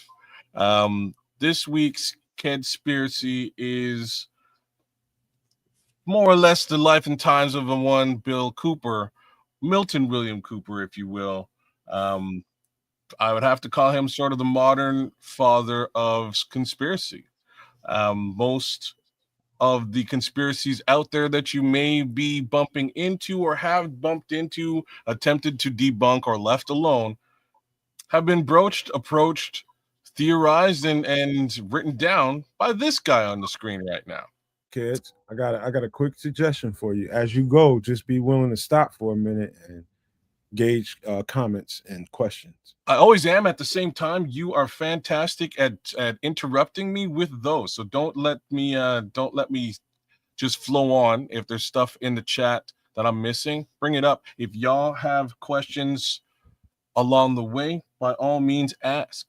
I was introduced to Mr. Cooper and his writings in around 1997-ish. During that period of time, the book on the left-hand side came out. It came out in 1991. He's considered that's more or less what I'm saying, Mr. Charles. He is considered the grandfather of conspiracy theory. He truly is. His book postulates so many different theories, starting with aliens. And I know we sort of get into the alien side of things a little bit here, a fair amount on the show, just again with 3-Eye Atlas. Part of what, well, I'll give you a little background on Bill Cooper first. So he's a former Naval Intelligence Briefing Team member, and obviously the author of Behold the Pale Horse, as you can see on the left-hand side. Cooper dedicated his life to exposing what he believed to be hidden truths about secret societies, government deception, and the coming New World Order. That's really what he rooted his mission. But to boil it down a bit further, Cooper believed that he was chosen by fate or by God, potentially, to warn the American people about a coordinated global plan for control. He repeatedly stated the only way any of us can be truly free is if we know the truth. His message was a call to awaken, to challenge power, and to defend the Constitution at all costs. That's sort of a great way to boil down his mission and what he did. So a little bit on Cooper's views on aliens. His influence extended deep into politics. There's a lot of political angles with respect to what he believes and what he talked about, and what you will find in his book. You will find multiple different government documents that shed light on more or less blow the whistle on all kinds of crazy things. I'll give you some examples of which down the road. One of the more striking aspects of his work was his unwavering attention to UFOs, extraterrestrials, and government cover-ups. Cooper often spoke about classified documents that he encountered during his naval intelligence career, claiming that they reference intergovernmental agreements with extraterrestrial beings, underground bases, and the recovery of crashed alien aircraft. Some of what he postulated here is in regards to reverse engineering some of that alien tech into some of the stuff that we would see today. Ideas like 5G, cellular communications, the cellular phone could potentially have come from reverse engineering of some of that technology. While Cooper later distanced himself from the UFO claims, believing many of the alien narratives were actually government psychological operations. His early work helped shape 1990s UFO culture, which we all sort of came out of. You're right, Keith. Just keep going. I started. We'll talk about it later. Thank you. So many conspiracy researchers believe that Cooper also directly inspired the character Fox Mulder from the TV show, the 1990s TV show, The X-Files. Mulder's blend of government suspicion, alien investigation, relentless pursuit of myths really mirrors Cooper's real life persona. They'll never officially confirm. Chris Carter didn't come out and say, hey, yeah, we kind of stole this guy from this real guy. The parallels are hard to ignore. One of the other parallels is like the tagline of the show is the truth is out there. That's a spin on a famous quote from Bill Cooper, which I'll hit a little bit later on as well. Now, one of the most important facets for why this guy is somebody that I found extremely interesting after reading this book. I followed him for a while. I started listening to his radio show, which was boring as hell. It's called The Hour of the Time, but at the same time, it was very eye-opening. During that period of time, I started watching this. Is more or less. It's funny. The Scrolls cracked a Y2K joke earlier in the chat. It was during sort of Y2K, and nobody knew what was going to happen. I'm working tech support, so I'm listening to this, see if this guy actually has any idea as to what's really going to go down during this period of time. And nothing really went down, and it was all kind of lackluster. And I kind of slowed listening to him. But then I tuned in June 28th, 2001.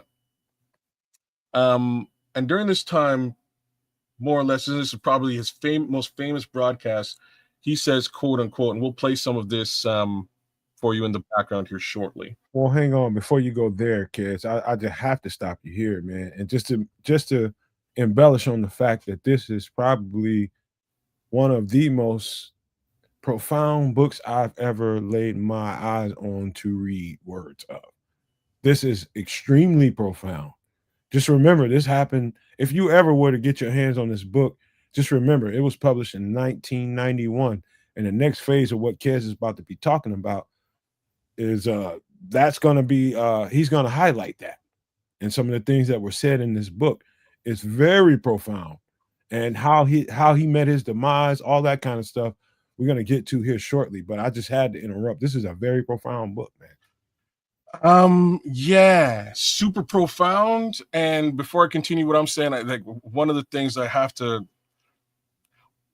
Minister Charles's comment is one of the biggest, most eye-opening pieces that one of the things that really caught my eye when I read this book, and it was literal documentation, right? Fine print documentation. Okay, so let me just give you an idea as to how this book is structured. The book is structured with more or less just the story of Bill Cooper, which is a story of a man who worked in first of all in the Navy and then the Army, and came across all kinds of crazy information that he sort of ignored. Eventually started to burgeon into alien territory, and he was like, okay, well, now I'm going to keep some of this information to myself, and maybe I'll do something with it one day. Over time, he starts to compile this information and decides to write a book. When he gets towards publishing this book, he's ran off the road, and two men approach him and more or less cut his leg off. Cut his who off? His leg. So he becomes yes. So he becomes an amputee. They cut his leg off to basically say, dude, don't publish this thing. We ain't gonna kill you, but you can't publish this thing. Unalive. Sorry. Why wouldn't they just take him out? They couldn't unalive him. They didn't want to. They were being, let's just say, forthwith. We're gonna leave you with your life, and you continue. Somebody else will finish the job. All right. This is what we can do. We can find you. We can take care of you. This is what can happen to you. Much worse can happen to you. One of the documents that was in this book entailed the potential engineering of the AIDS virus, the HIV/AIDS virus. And this is something that the Minister Charles just mentioned in the chat. It's one of the most eye-opening things that I saw in this book. There are many others. All right. And this is the reasoning behind that engineering is in there. And Minister Charles alludes to it right there in the chat. There's another sect of people that it was designed to Take out. attack, and I'm sure you guys can figure out who that other sect of people are. No, I'll just say it was African Americans. Well, that's what Minister There's Child more is than saying. just that. That's what he's saying in the chat, but there's also another sect of people that they wanted to eliminate as well. I'll leave that in the air. So again, there's so that's why most of the job is going to robots. Well, we're getting to there, and some of that stuff is in this book, right? Some of that conversation is in this book. One of the major other things is moving away from multiple currencies to a single currency. And to understand that is to understand what's happened politically over the course of the last 20 years with Gaddafi, Saddam Hussein, and Iran, right? There's a lot of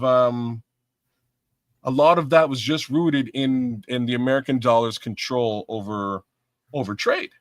And if for some reason we go back to the gold standard, that dilutes America's foothold over trade. As we can see right now, with Russia moving back to the gold standard and the ruble not crumbling, with all the sanctions against Russia, their dollar should crumble. Their currency should crumble. It has not, because it's backed by actual physical gold.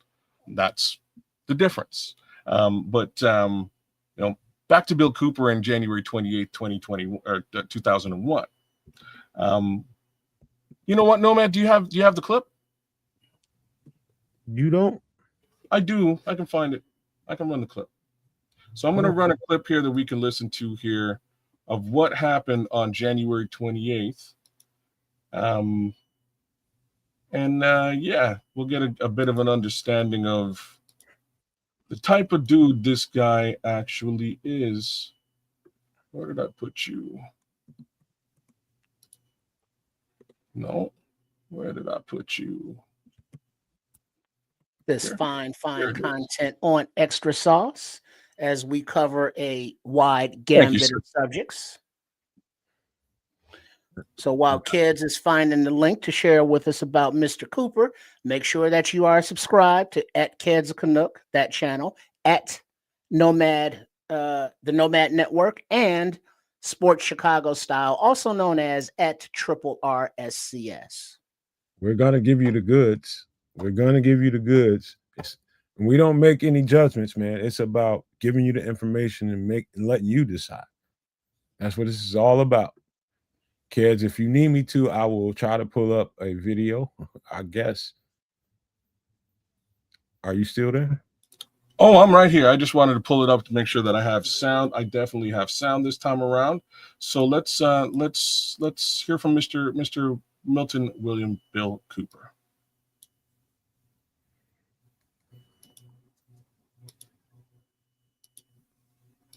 Or awesomely, the solar flares have caused this particular thing to spin.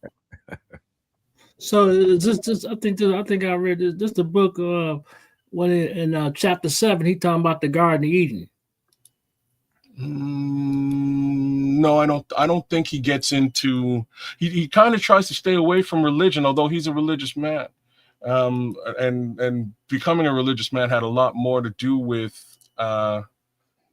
it had a lot more to do with getting his leg cut off. Refresh that page, kid. I'm refreshing it as we speak, man. I'm refreshing it. We're gonna try it again. Maybe you got to take down the picture of Cooper. No, we don't want to do that. We want to keep the picture of Cooper so that we don't. I'll tell you what. Let me go. You want to try to run it? And I'll play it. Try and run it because, like I say, as you can see in the back, this thing's just spinning. I'll play it. But yeah, we'll get you guys a little bit of Bill.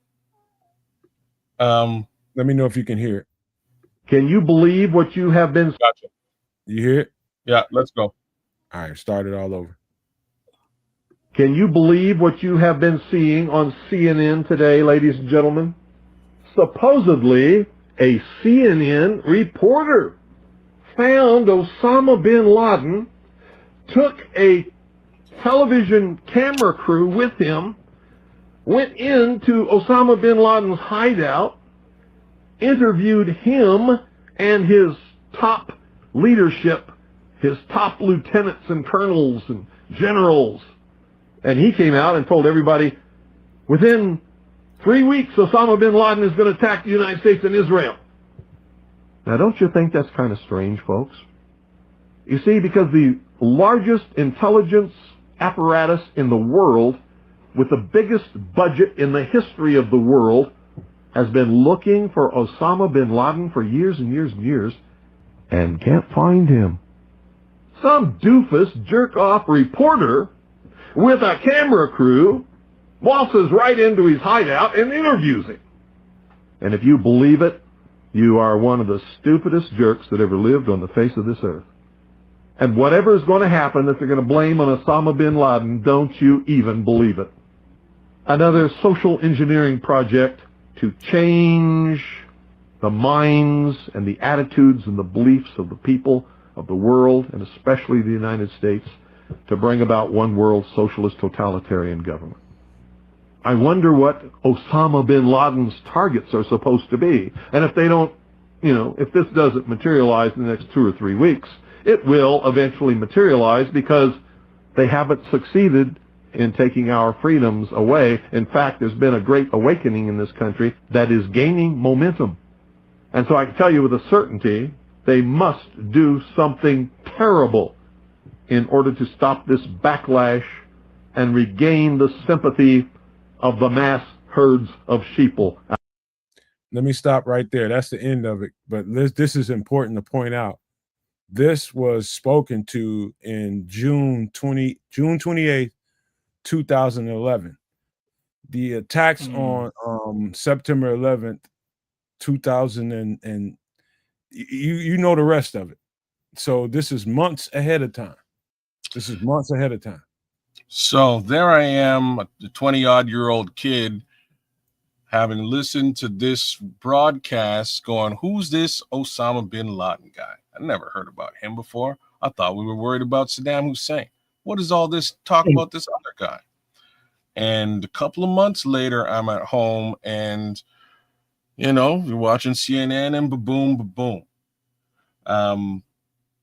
When this all goes down, all I'm waiting for is for somebody to say the name Osama bin Laden. That's basically all I'm waiting for. And I don't say that too many times, man. Fair enough. Well, okay. I'm just saying this. Oh, Stub Rock's in the building. What it do, Stub Rock? Like, Stub Rock knows, man. This was basically what my rhymes were about all these for a decade. Yeah. So when he hits this thing, when those towers get hit, I'm looking for somebody to say who's the guy, because if Bill knew who the patsy was X amount of months before, this was a setup. This was contrived. So that's my little take on that. And there we have a nice little visage of where this whole thing went to and how we got to where we are. I'm going to give you guys a little bit of a different visage of all this, and then we'll get into what happened to Bill Cooper. Well, yeah. Let's go there. Okay. Well, if we're going to go there, then maybe I will do this. Bear with. You probably should have checked with me with that. Okay, well then maybe I won't do it then. Long story short, we'll do it this way. Just talk about it, man. You know about it, just say it.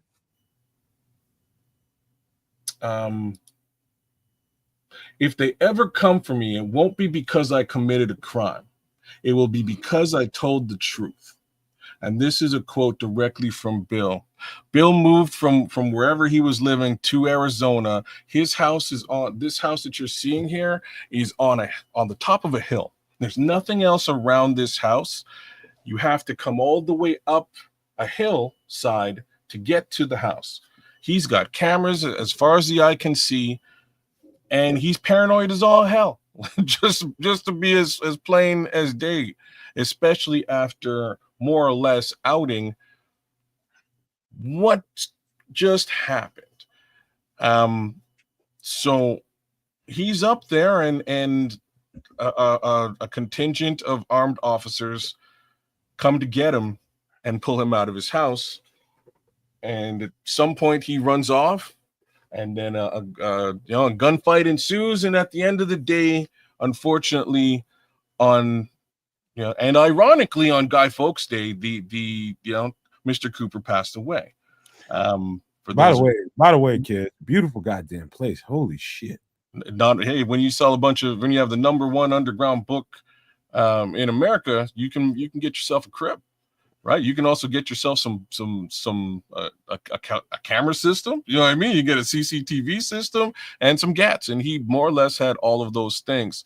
But yeah, it was a supposed arrest, and yeah, he was unalived by sheriffs in a shooting. That's more or less what wound up happened to Bill Cooper on November 5th, 2001. Again, ironically, November 5th is Guy Fawkes Day. For those of you who've watched the movie V for Vendetta, or pay attention to what's in my background, there's a V for Vendetta poster in the bottom right. That's an interesting movie that has very similar connotations. And I'll end most of this with this little quotation. It's a little something that I put together that pays homage to V for Vendetta and Bill passing away on November 5th, 2001. And he hit it. There he is, Stub Rock. I'm gonna put that up. Remember, the 5th of November, the Twin Tower treason and plot. I know of no reason the Twin Tower treason should ever be forgotten. And that's how we'll end it off here today with respect to conspiracy theories. Well, let me say this before you finish this. I have to embellish a little bit because it's absolutely one of the most profound manuscripts I've ever laid my eyes on. And I'm forever changed because of the words I saw in this book. That man's legacy, whatever his beliefs are, whatever, I'm sure he was an imperfect man, and people can pick apart all of that kind of stuff if you are that type. But the words that he said in that book are, to this day, I don't know that very many people, from what I can remember of it, can argue with it. So, kids, I would just say this, man. Very good job of narrating this. I think that's the tip of the iceberg of the book. And I'm just going to request that you do this again to another. Let's get into another couple of parts of this thing. So this is just part 1. Wouldn't you agree? This is Conspiracy Theories Part 1. There will be other iterations of this, as well as deeper angles to it. I alluded you guys to a couple of other books and postulations that you should probably have. There's films as well, one of which is V for Vendetta. The stuff that he puts in this book, but is mind blowing, and it will change your view of things. The Illuminati. Got a movie out on that? Say again? Ain't there's a movie out on that? No, there's no. He has no film. I wish there was. I kind of wish there was. I'm sure they're doing a great job to suppress any idea of there being a film about this guy and what he has actually done. But yeah, like this is the first place where I heard that the JFK situation might not have been Lee Harvey Oswald. This is the place where I heard again about the AIDS situation, as well as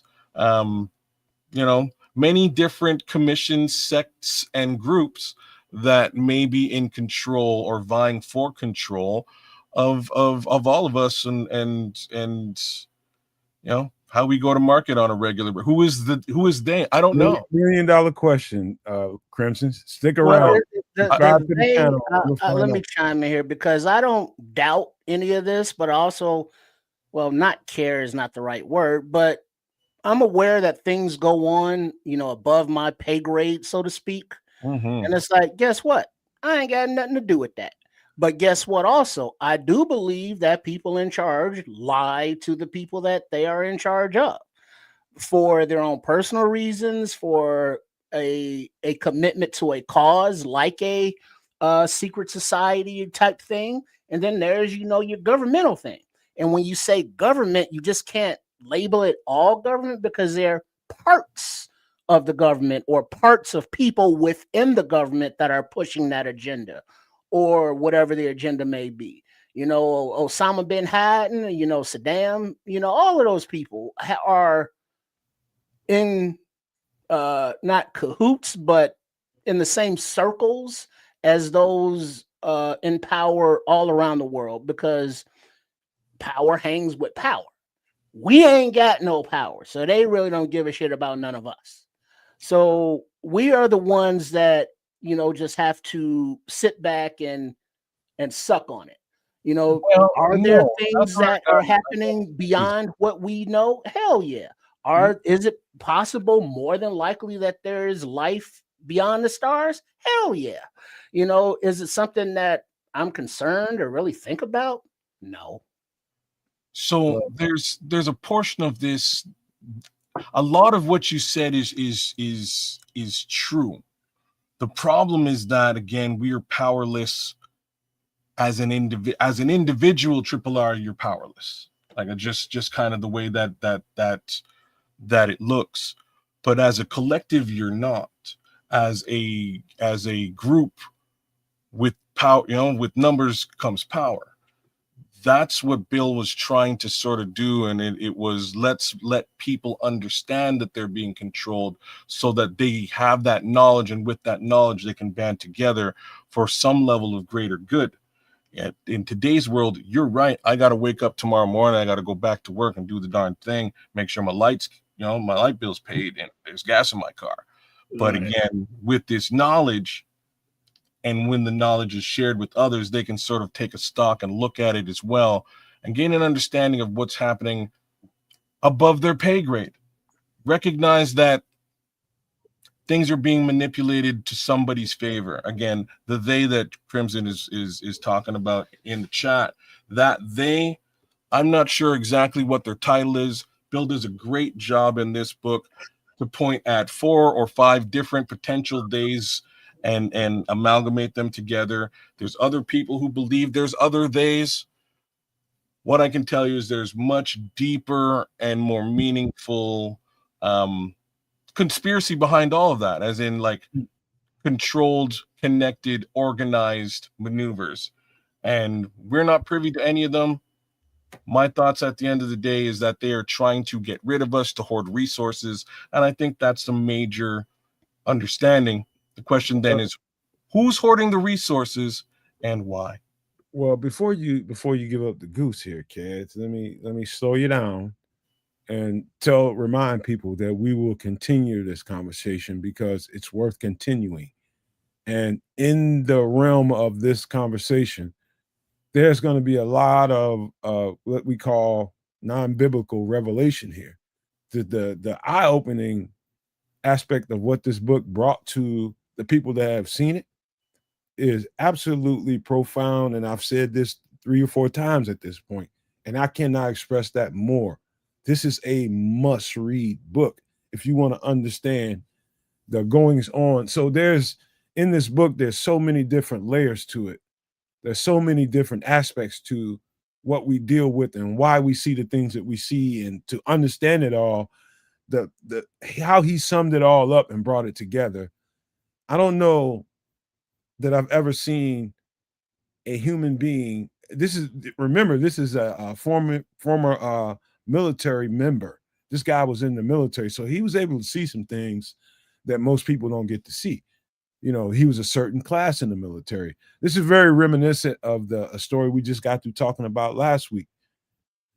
Very reminiscent of it. And so what I want to encourage you all to do that is enjoying this content, that's hung with us for this long, to remember, be a subscriber to the channel, be a member to the channel, We are streaming on 3 platforms right now: Kids of Canuck, Sports Chicago Style, and on the Nomad Network. Contribute to them all, because if you like this, we ain't even scratched the surface yet. We're gonna get there. We're gonna go there. And I just want to say one more time, thank you, kids, for being a great narrator of this story, man. Because the beginning of this is very important. How you laid it out, the storyline to that point, is a great way to start this conversation. So I thank you for that. You're welcome. I didn't want to give up the plot. There is this thing gets so deep. We'd be deep in the weeds of this book all night long. This show would last a hell of a lot longer than any one of us have. But by all means, check out his book. As we move forward with conspiracy theories, there will be a couple more books that I'll point you at. And again, a couple more films and maybe a series or two that you can watch that pull some of the themes and ideas that Bill Cooper put together out and put them on the table for you. Well, there's a comment here that Bishop said, can't walk along this country or planet with blinders on. If you're paying attention to what's going on within the power struggle to manipulate who shall be in charge, wake up.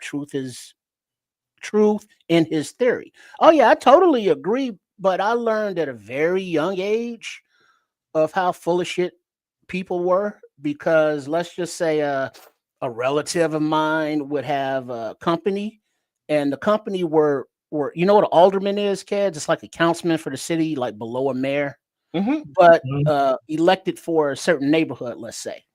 And I was a shorty, so nobody was really paying attention to me because I was a kid. So when the alderman and a couple business people were there and they would be over, let's say, tooting, whatever that might be, I saw them, but they didn't care, but I would listen to them talk. And then, not listening, but I would hear them talk. And then I saw the dude on the news. And I was like, hey, I remember that dude. And then I would listen to what he was saying. And I was like, hey, wait a minute. He's full of crap. Because when he was here, they were joking about this. And now he's on TV talking about that. I think elected officials are full of shit. And nothing has changed my mind from that till this day. So secret societies, they exist. Aliens, sure. Conspiracies within governments on whatever country, sure. So it's just keep your eyes open, keep your head on the swivel, be aware. But, like kids are saying, you still get responsibilities you have, not only to pay your bills and all that stuff, but just to live. And while there may be strife and struggle all around the globe, you got to find some kind of way to alleviate that pressure and smile and have a good time and enjoy some part of life, not drowning out or blinding out the negative stuff. But you got to find that balance to where it's like, yeah, there's a lot of negative stuff going on, but in order not to stress myself out, I got to chill. So you got to find that balance with the knowledge and information. I'm going to say this before we get ready to start wrapping this thing up. There's several aspects to this book that if you are a person, like, I remember being the person that was just going through life and I didn't really see the things that I should have seen around me all the time. You see those things and you start to, I don't know what the natural human being might do, but it definitely raised my eyebrow, and I'm just a little bit more aware. But for some people, their reaction to all of that information at once is definitely earth shattering for some people that aren't well grounded, and you really have to go about this life and be unafraid. That's the best thing I can tell you, is just be unafraid, be ashamed, be unabashed, be unapologetic about who you are, what you know, what you believe. And whatever those beliefs are, you just let it be what it is. This man right here that you see on the screen, he got to a point in his life where there was nothing else to do but to tell this truth. And Keds is kind of warp speeded you to the point where that truth had to be told. And the results of it was catastrophic for him. at that given point in time in history. I'm just saying to you all as a reminder, we're just here to deliver you the information. How you deal with it, how you receive that information is totally up to you. But just don't be afraid. And that's the key thing. Don't Keep be afraid. people constantly are afraid of every fucking thing. Don't be fucking afraid. I'm glad you're saying it that way, because there is a lot to be afraid of, man. There's a lot of this is somewhat earth shattering. Some of the things that you take completely for granted or assume or think are normal and commonplace may not be, and you would be surprised as to why. And yeah, you know, you'd be surprised. Mhm. So by all means, check out this book.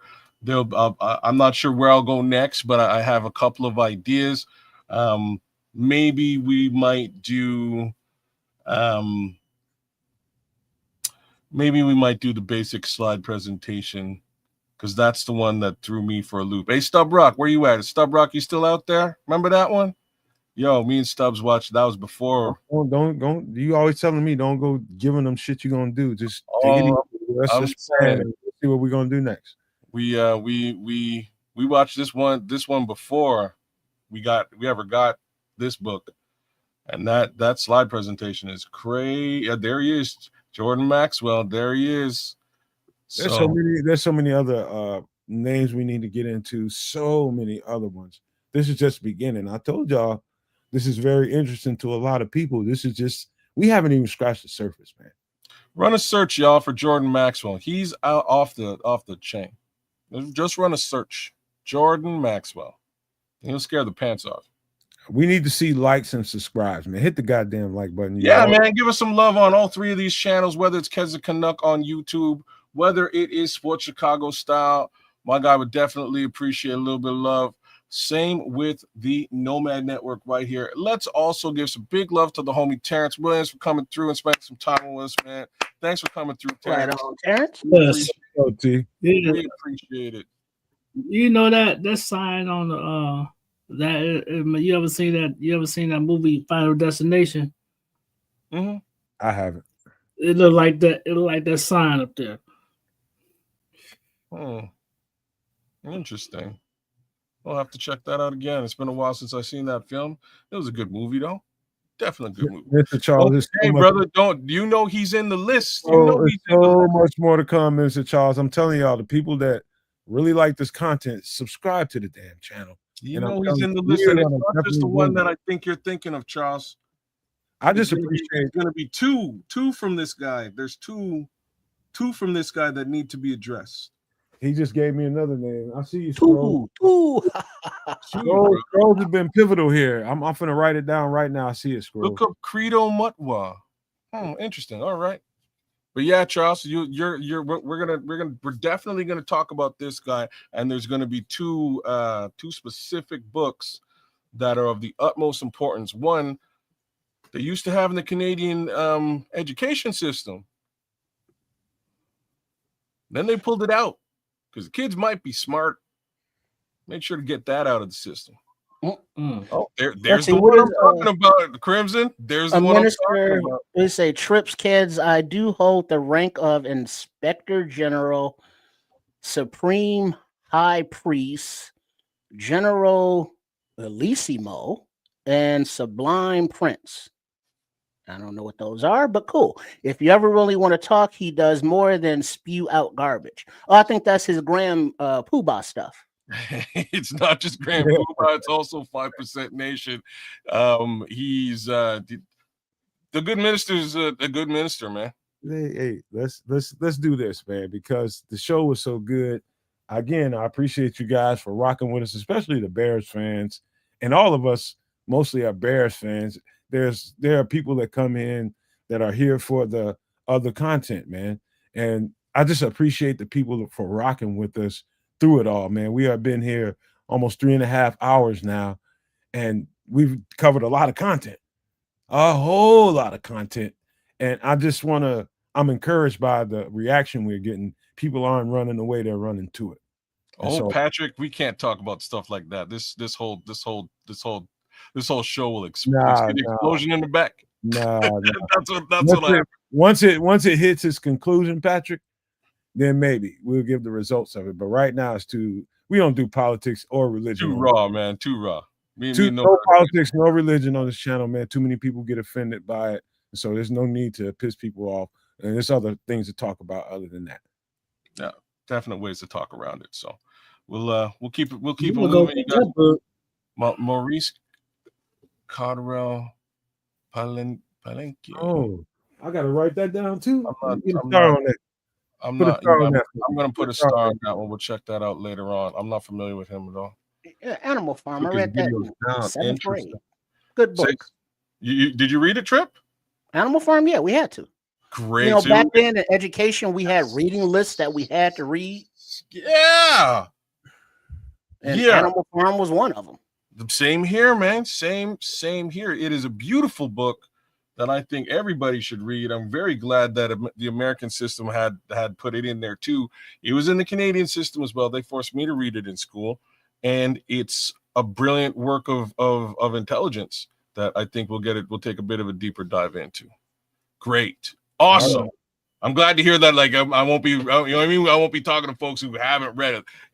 If they made you read it, then hopefully you got out of it what I got out of it. It's. I think got more out of reading Lord of the Flies. Really? No. I'll tell you what, you guys. Different. I'll tell you what, you guys, and I'm talking about you guys, and I'm talking about everybody in the chat. Everybody is in the chat, literally writing comments, and everybody is watching the show, not writing comments and just listening. Or watching, or both. Let us know what part of this content that you enjoyed the most, and what do you want to see us really, turn up the margins on. What part of the show, whether it's Doomsday Prepping, whether it's 3-Eye Atlas, Aliens, whether it's the conspiracy stuff, whatever it is, let us know in the comment section what it is you want to see more of, and let's see if we can't answer that bell for you all. But we have reached the end of this show. And I want to first thank Terrence Williams for jumping up in here with us and rolling with us for an entire 3.5 hours, man. You was true to your word, man. You told me that, hey, man, I'm rocking with y'all. I love what y'all do, and I'm a roll. So thank you for that, man. Terrence, man, you've been a soldier all night long and very patient, man. I love that. Yeah, man. Hey, man, Hey, Terrence, how many chapters that book got?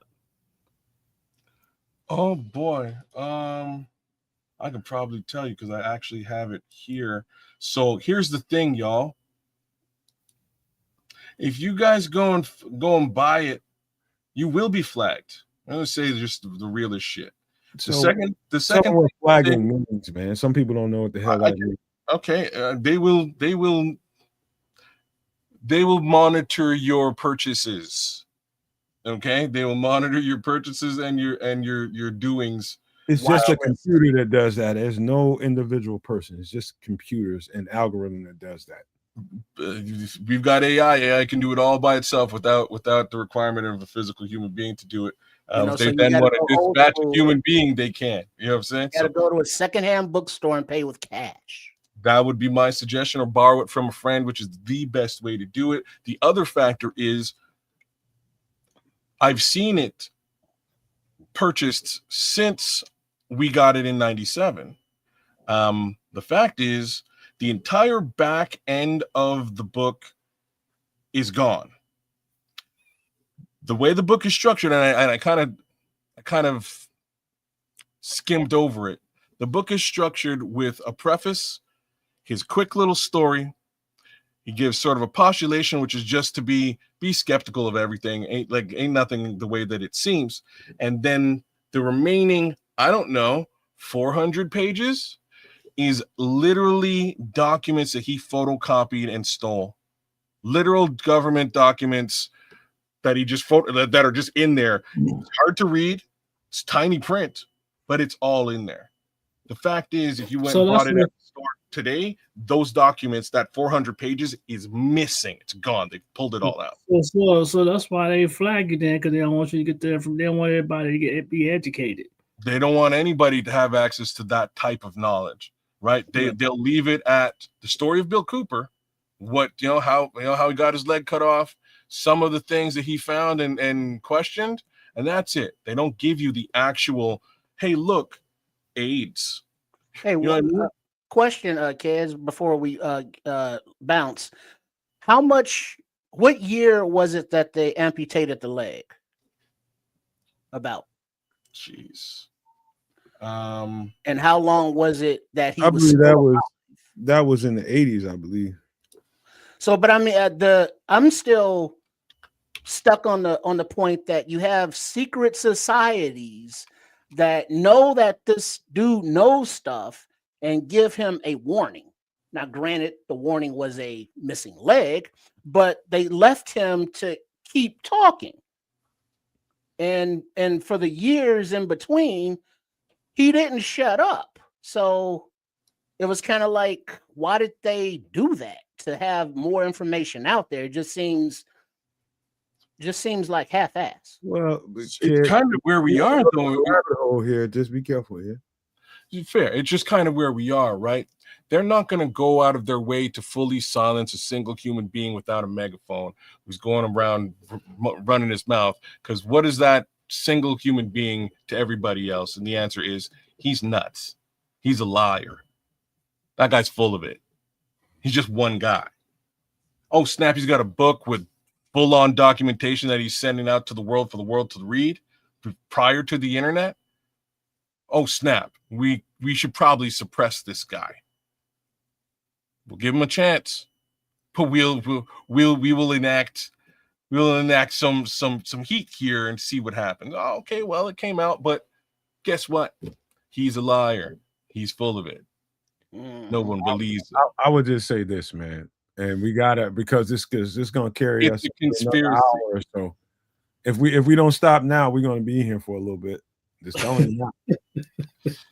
So I bet you. So Minister Charles is saying he can show you where to get a copy. We'll save that type of stuff for next week.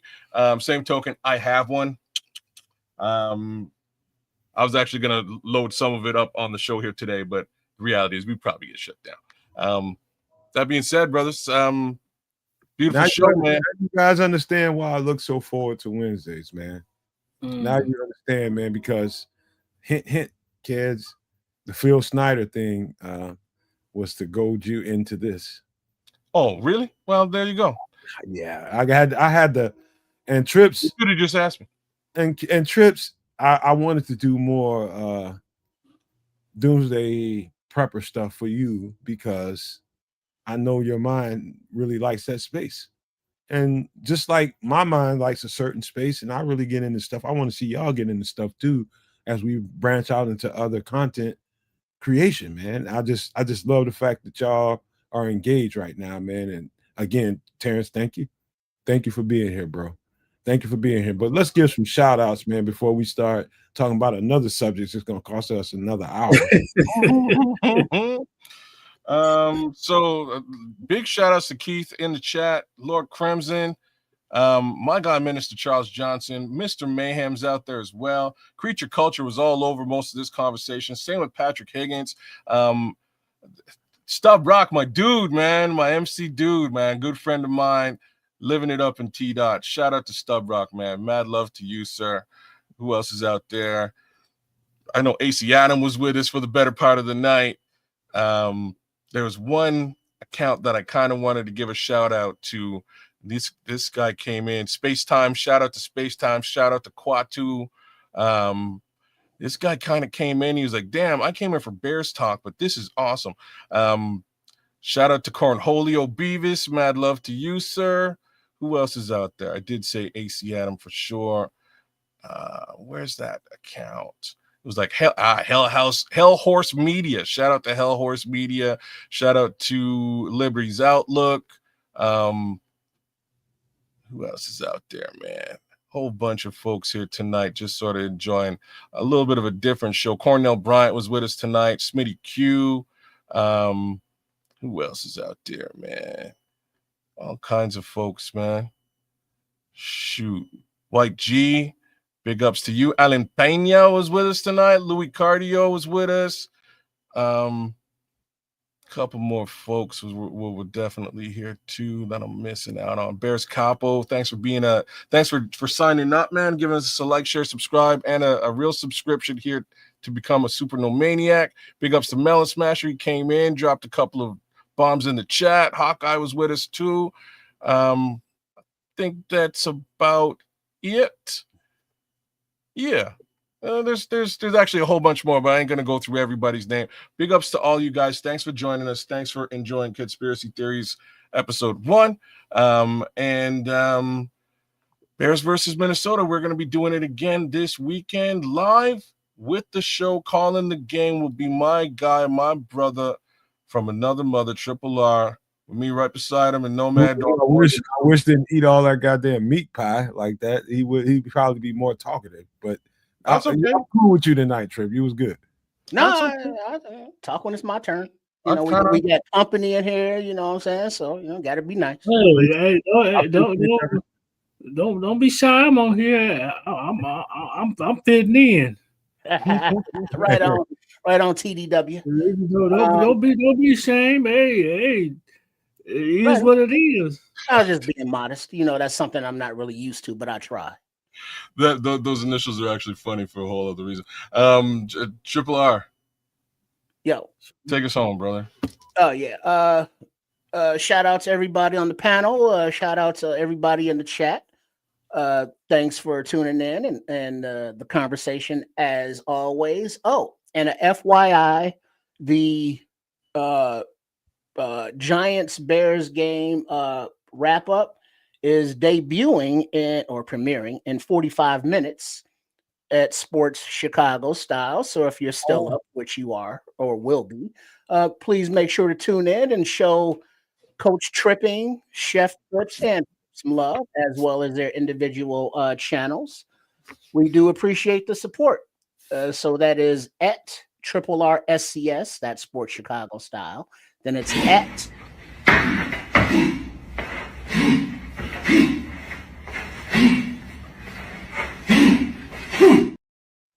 okay, I got cut off there. But there, okay, I don't know where it cut off, so I'll start over. So there's Sports Chicago Style at RRSCS. There's Shay Trips, which is at Chef Trips, and then at Trip Kundo, TRIPPKUNE Do for the exercise self-defense joints. Once again, thanks for all the support. Make sure that you are subscribed and all that good stuff, and see you soon. So before we shut it down, just quick 2 cents. Had a little bit of trouble on YouTube yesterday with the Superflex Fantasy Football Show. Every Tuesday, 6 p.m. Central, 7 Eastern. It's been uploaded. Fresh episode, week 11. Get your information for your fantasy football team as needed. That being said, TDW, how's it going, man? Let's any parting words before we get out of here? Man, it's a blessing that y'all had me on here. I'm looking forward to be on y'all here again if y'all have me. Hey, man, this was educational, man. I learned something I didn't even know. It made me want to go get this book now. There you have it. I seen a whole lot, listened to a whole lot of stuff. Man, yeah, he was talking about in that book. I seen it's in chapter 7 that he was talking about the coming of Messiah in the book of the Garden of Eden. Yeah, he was talking about the coming of the Messiah. He was talking about that in chapter 7, I believe. Well, it gets very religious at a certain point. It's an interesting book, man. He goes all over the map, but at the end of the day, he definitely believes in Jesus Christ. So there's that. Hey, Terrence, I know everybody appreciates you, and No Maniacs, let him know, man.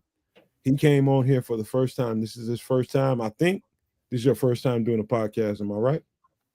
Yeah. And he came on here, and this ain't easy for everybody for the first time. You know what I'm saying? And just know, Terrence, it gets better. You know what I mean? You get more into a groove, and you'll find tonight. But I'm just telling you, everybody's first time is always a certain kind of experience. And I'm glad we were gentle.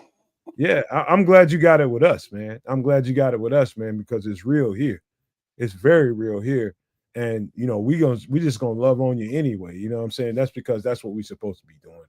We're supposed to love on each other. And I love all y'all in the chat. I love all y'all watching the show, and I love all y'all that support the content over here on the Nomad Network, over on Kids the Canuck, and Sports Chicago Style. Just make sure you show everybody some love. And if you want to see this continue, because we can abruptly just stop fucking doing this shit if it's not working for you. If you don't like it, let us know. Let us know what you like and what you don't like.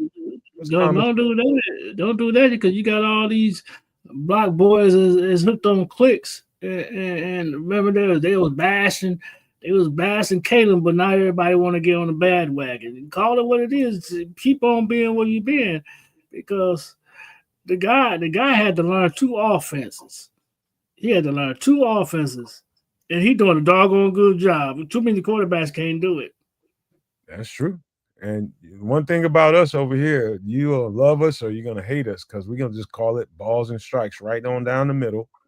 And it's going to be what it's going to be when we get done talking. And, you let the chips fall where they may. Either you're out here looking for clicks to try to basically fluff yourself, buying content, buying likes and views and subscriptions. You want to be that type of person, or you want to be straight calling balls and strikes.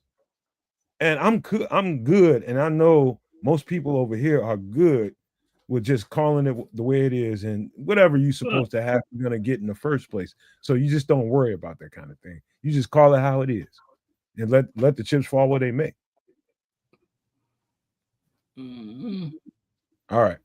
I thought you might have had something to say, but you know what, man? I love this show tonight. It was a really, really good time, and I almost feel like we rushed it because I wanted to make sure the kids had enough time, and I didn't want to step on that. I just wanted to make sure that he had enough time to get through what he needed to get through, and I think he did a pretty damn good job when you guys agree with that content. And we'll have another version of that hopefully next week. But there is so much more to talk about, so much more to discuss, so many different levels of life, so many different levels of understanding that we're gonna approach right here on this channel. So I just love you all, appreciate you all, and want to leave you all with these famous words. If you can think it and you can see it, there's no reason in the world why you cannot absolutely manifest it. Do not, and I repeat, do not be a prisoner of your own mind. But with that being said, we are out. And also, love, peace, and hair grease, y'all.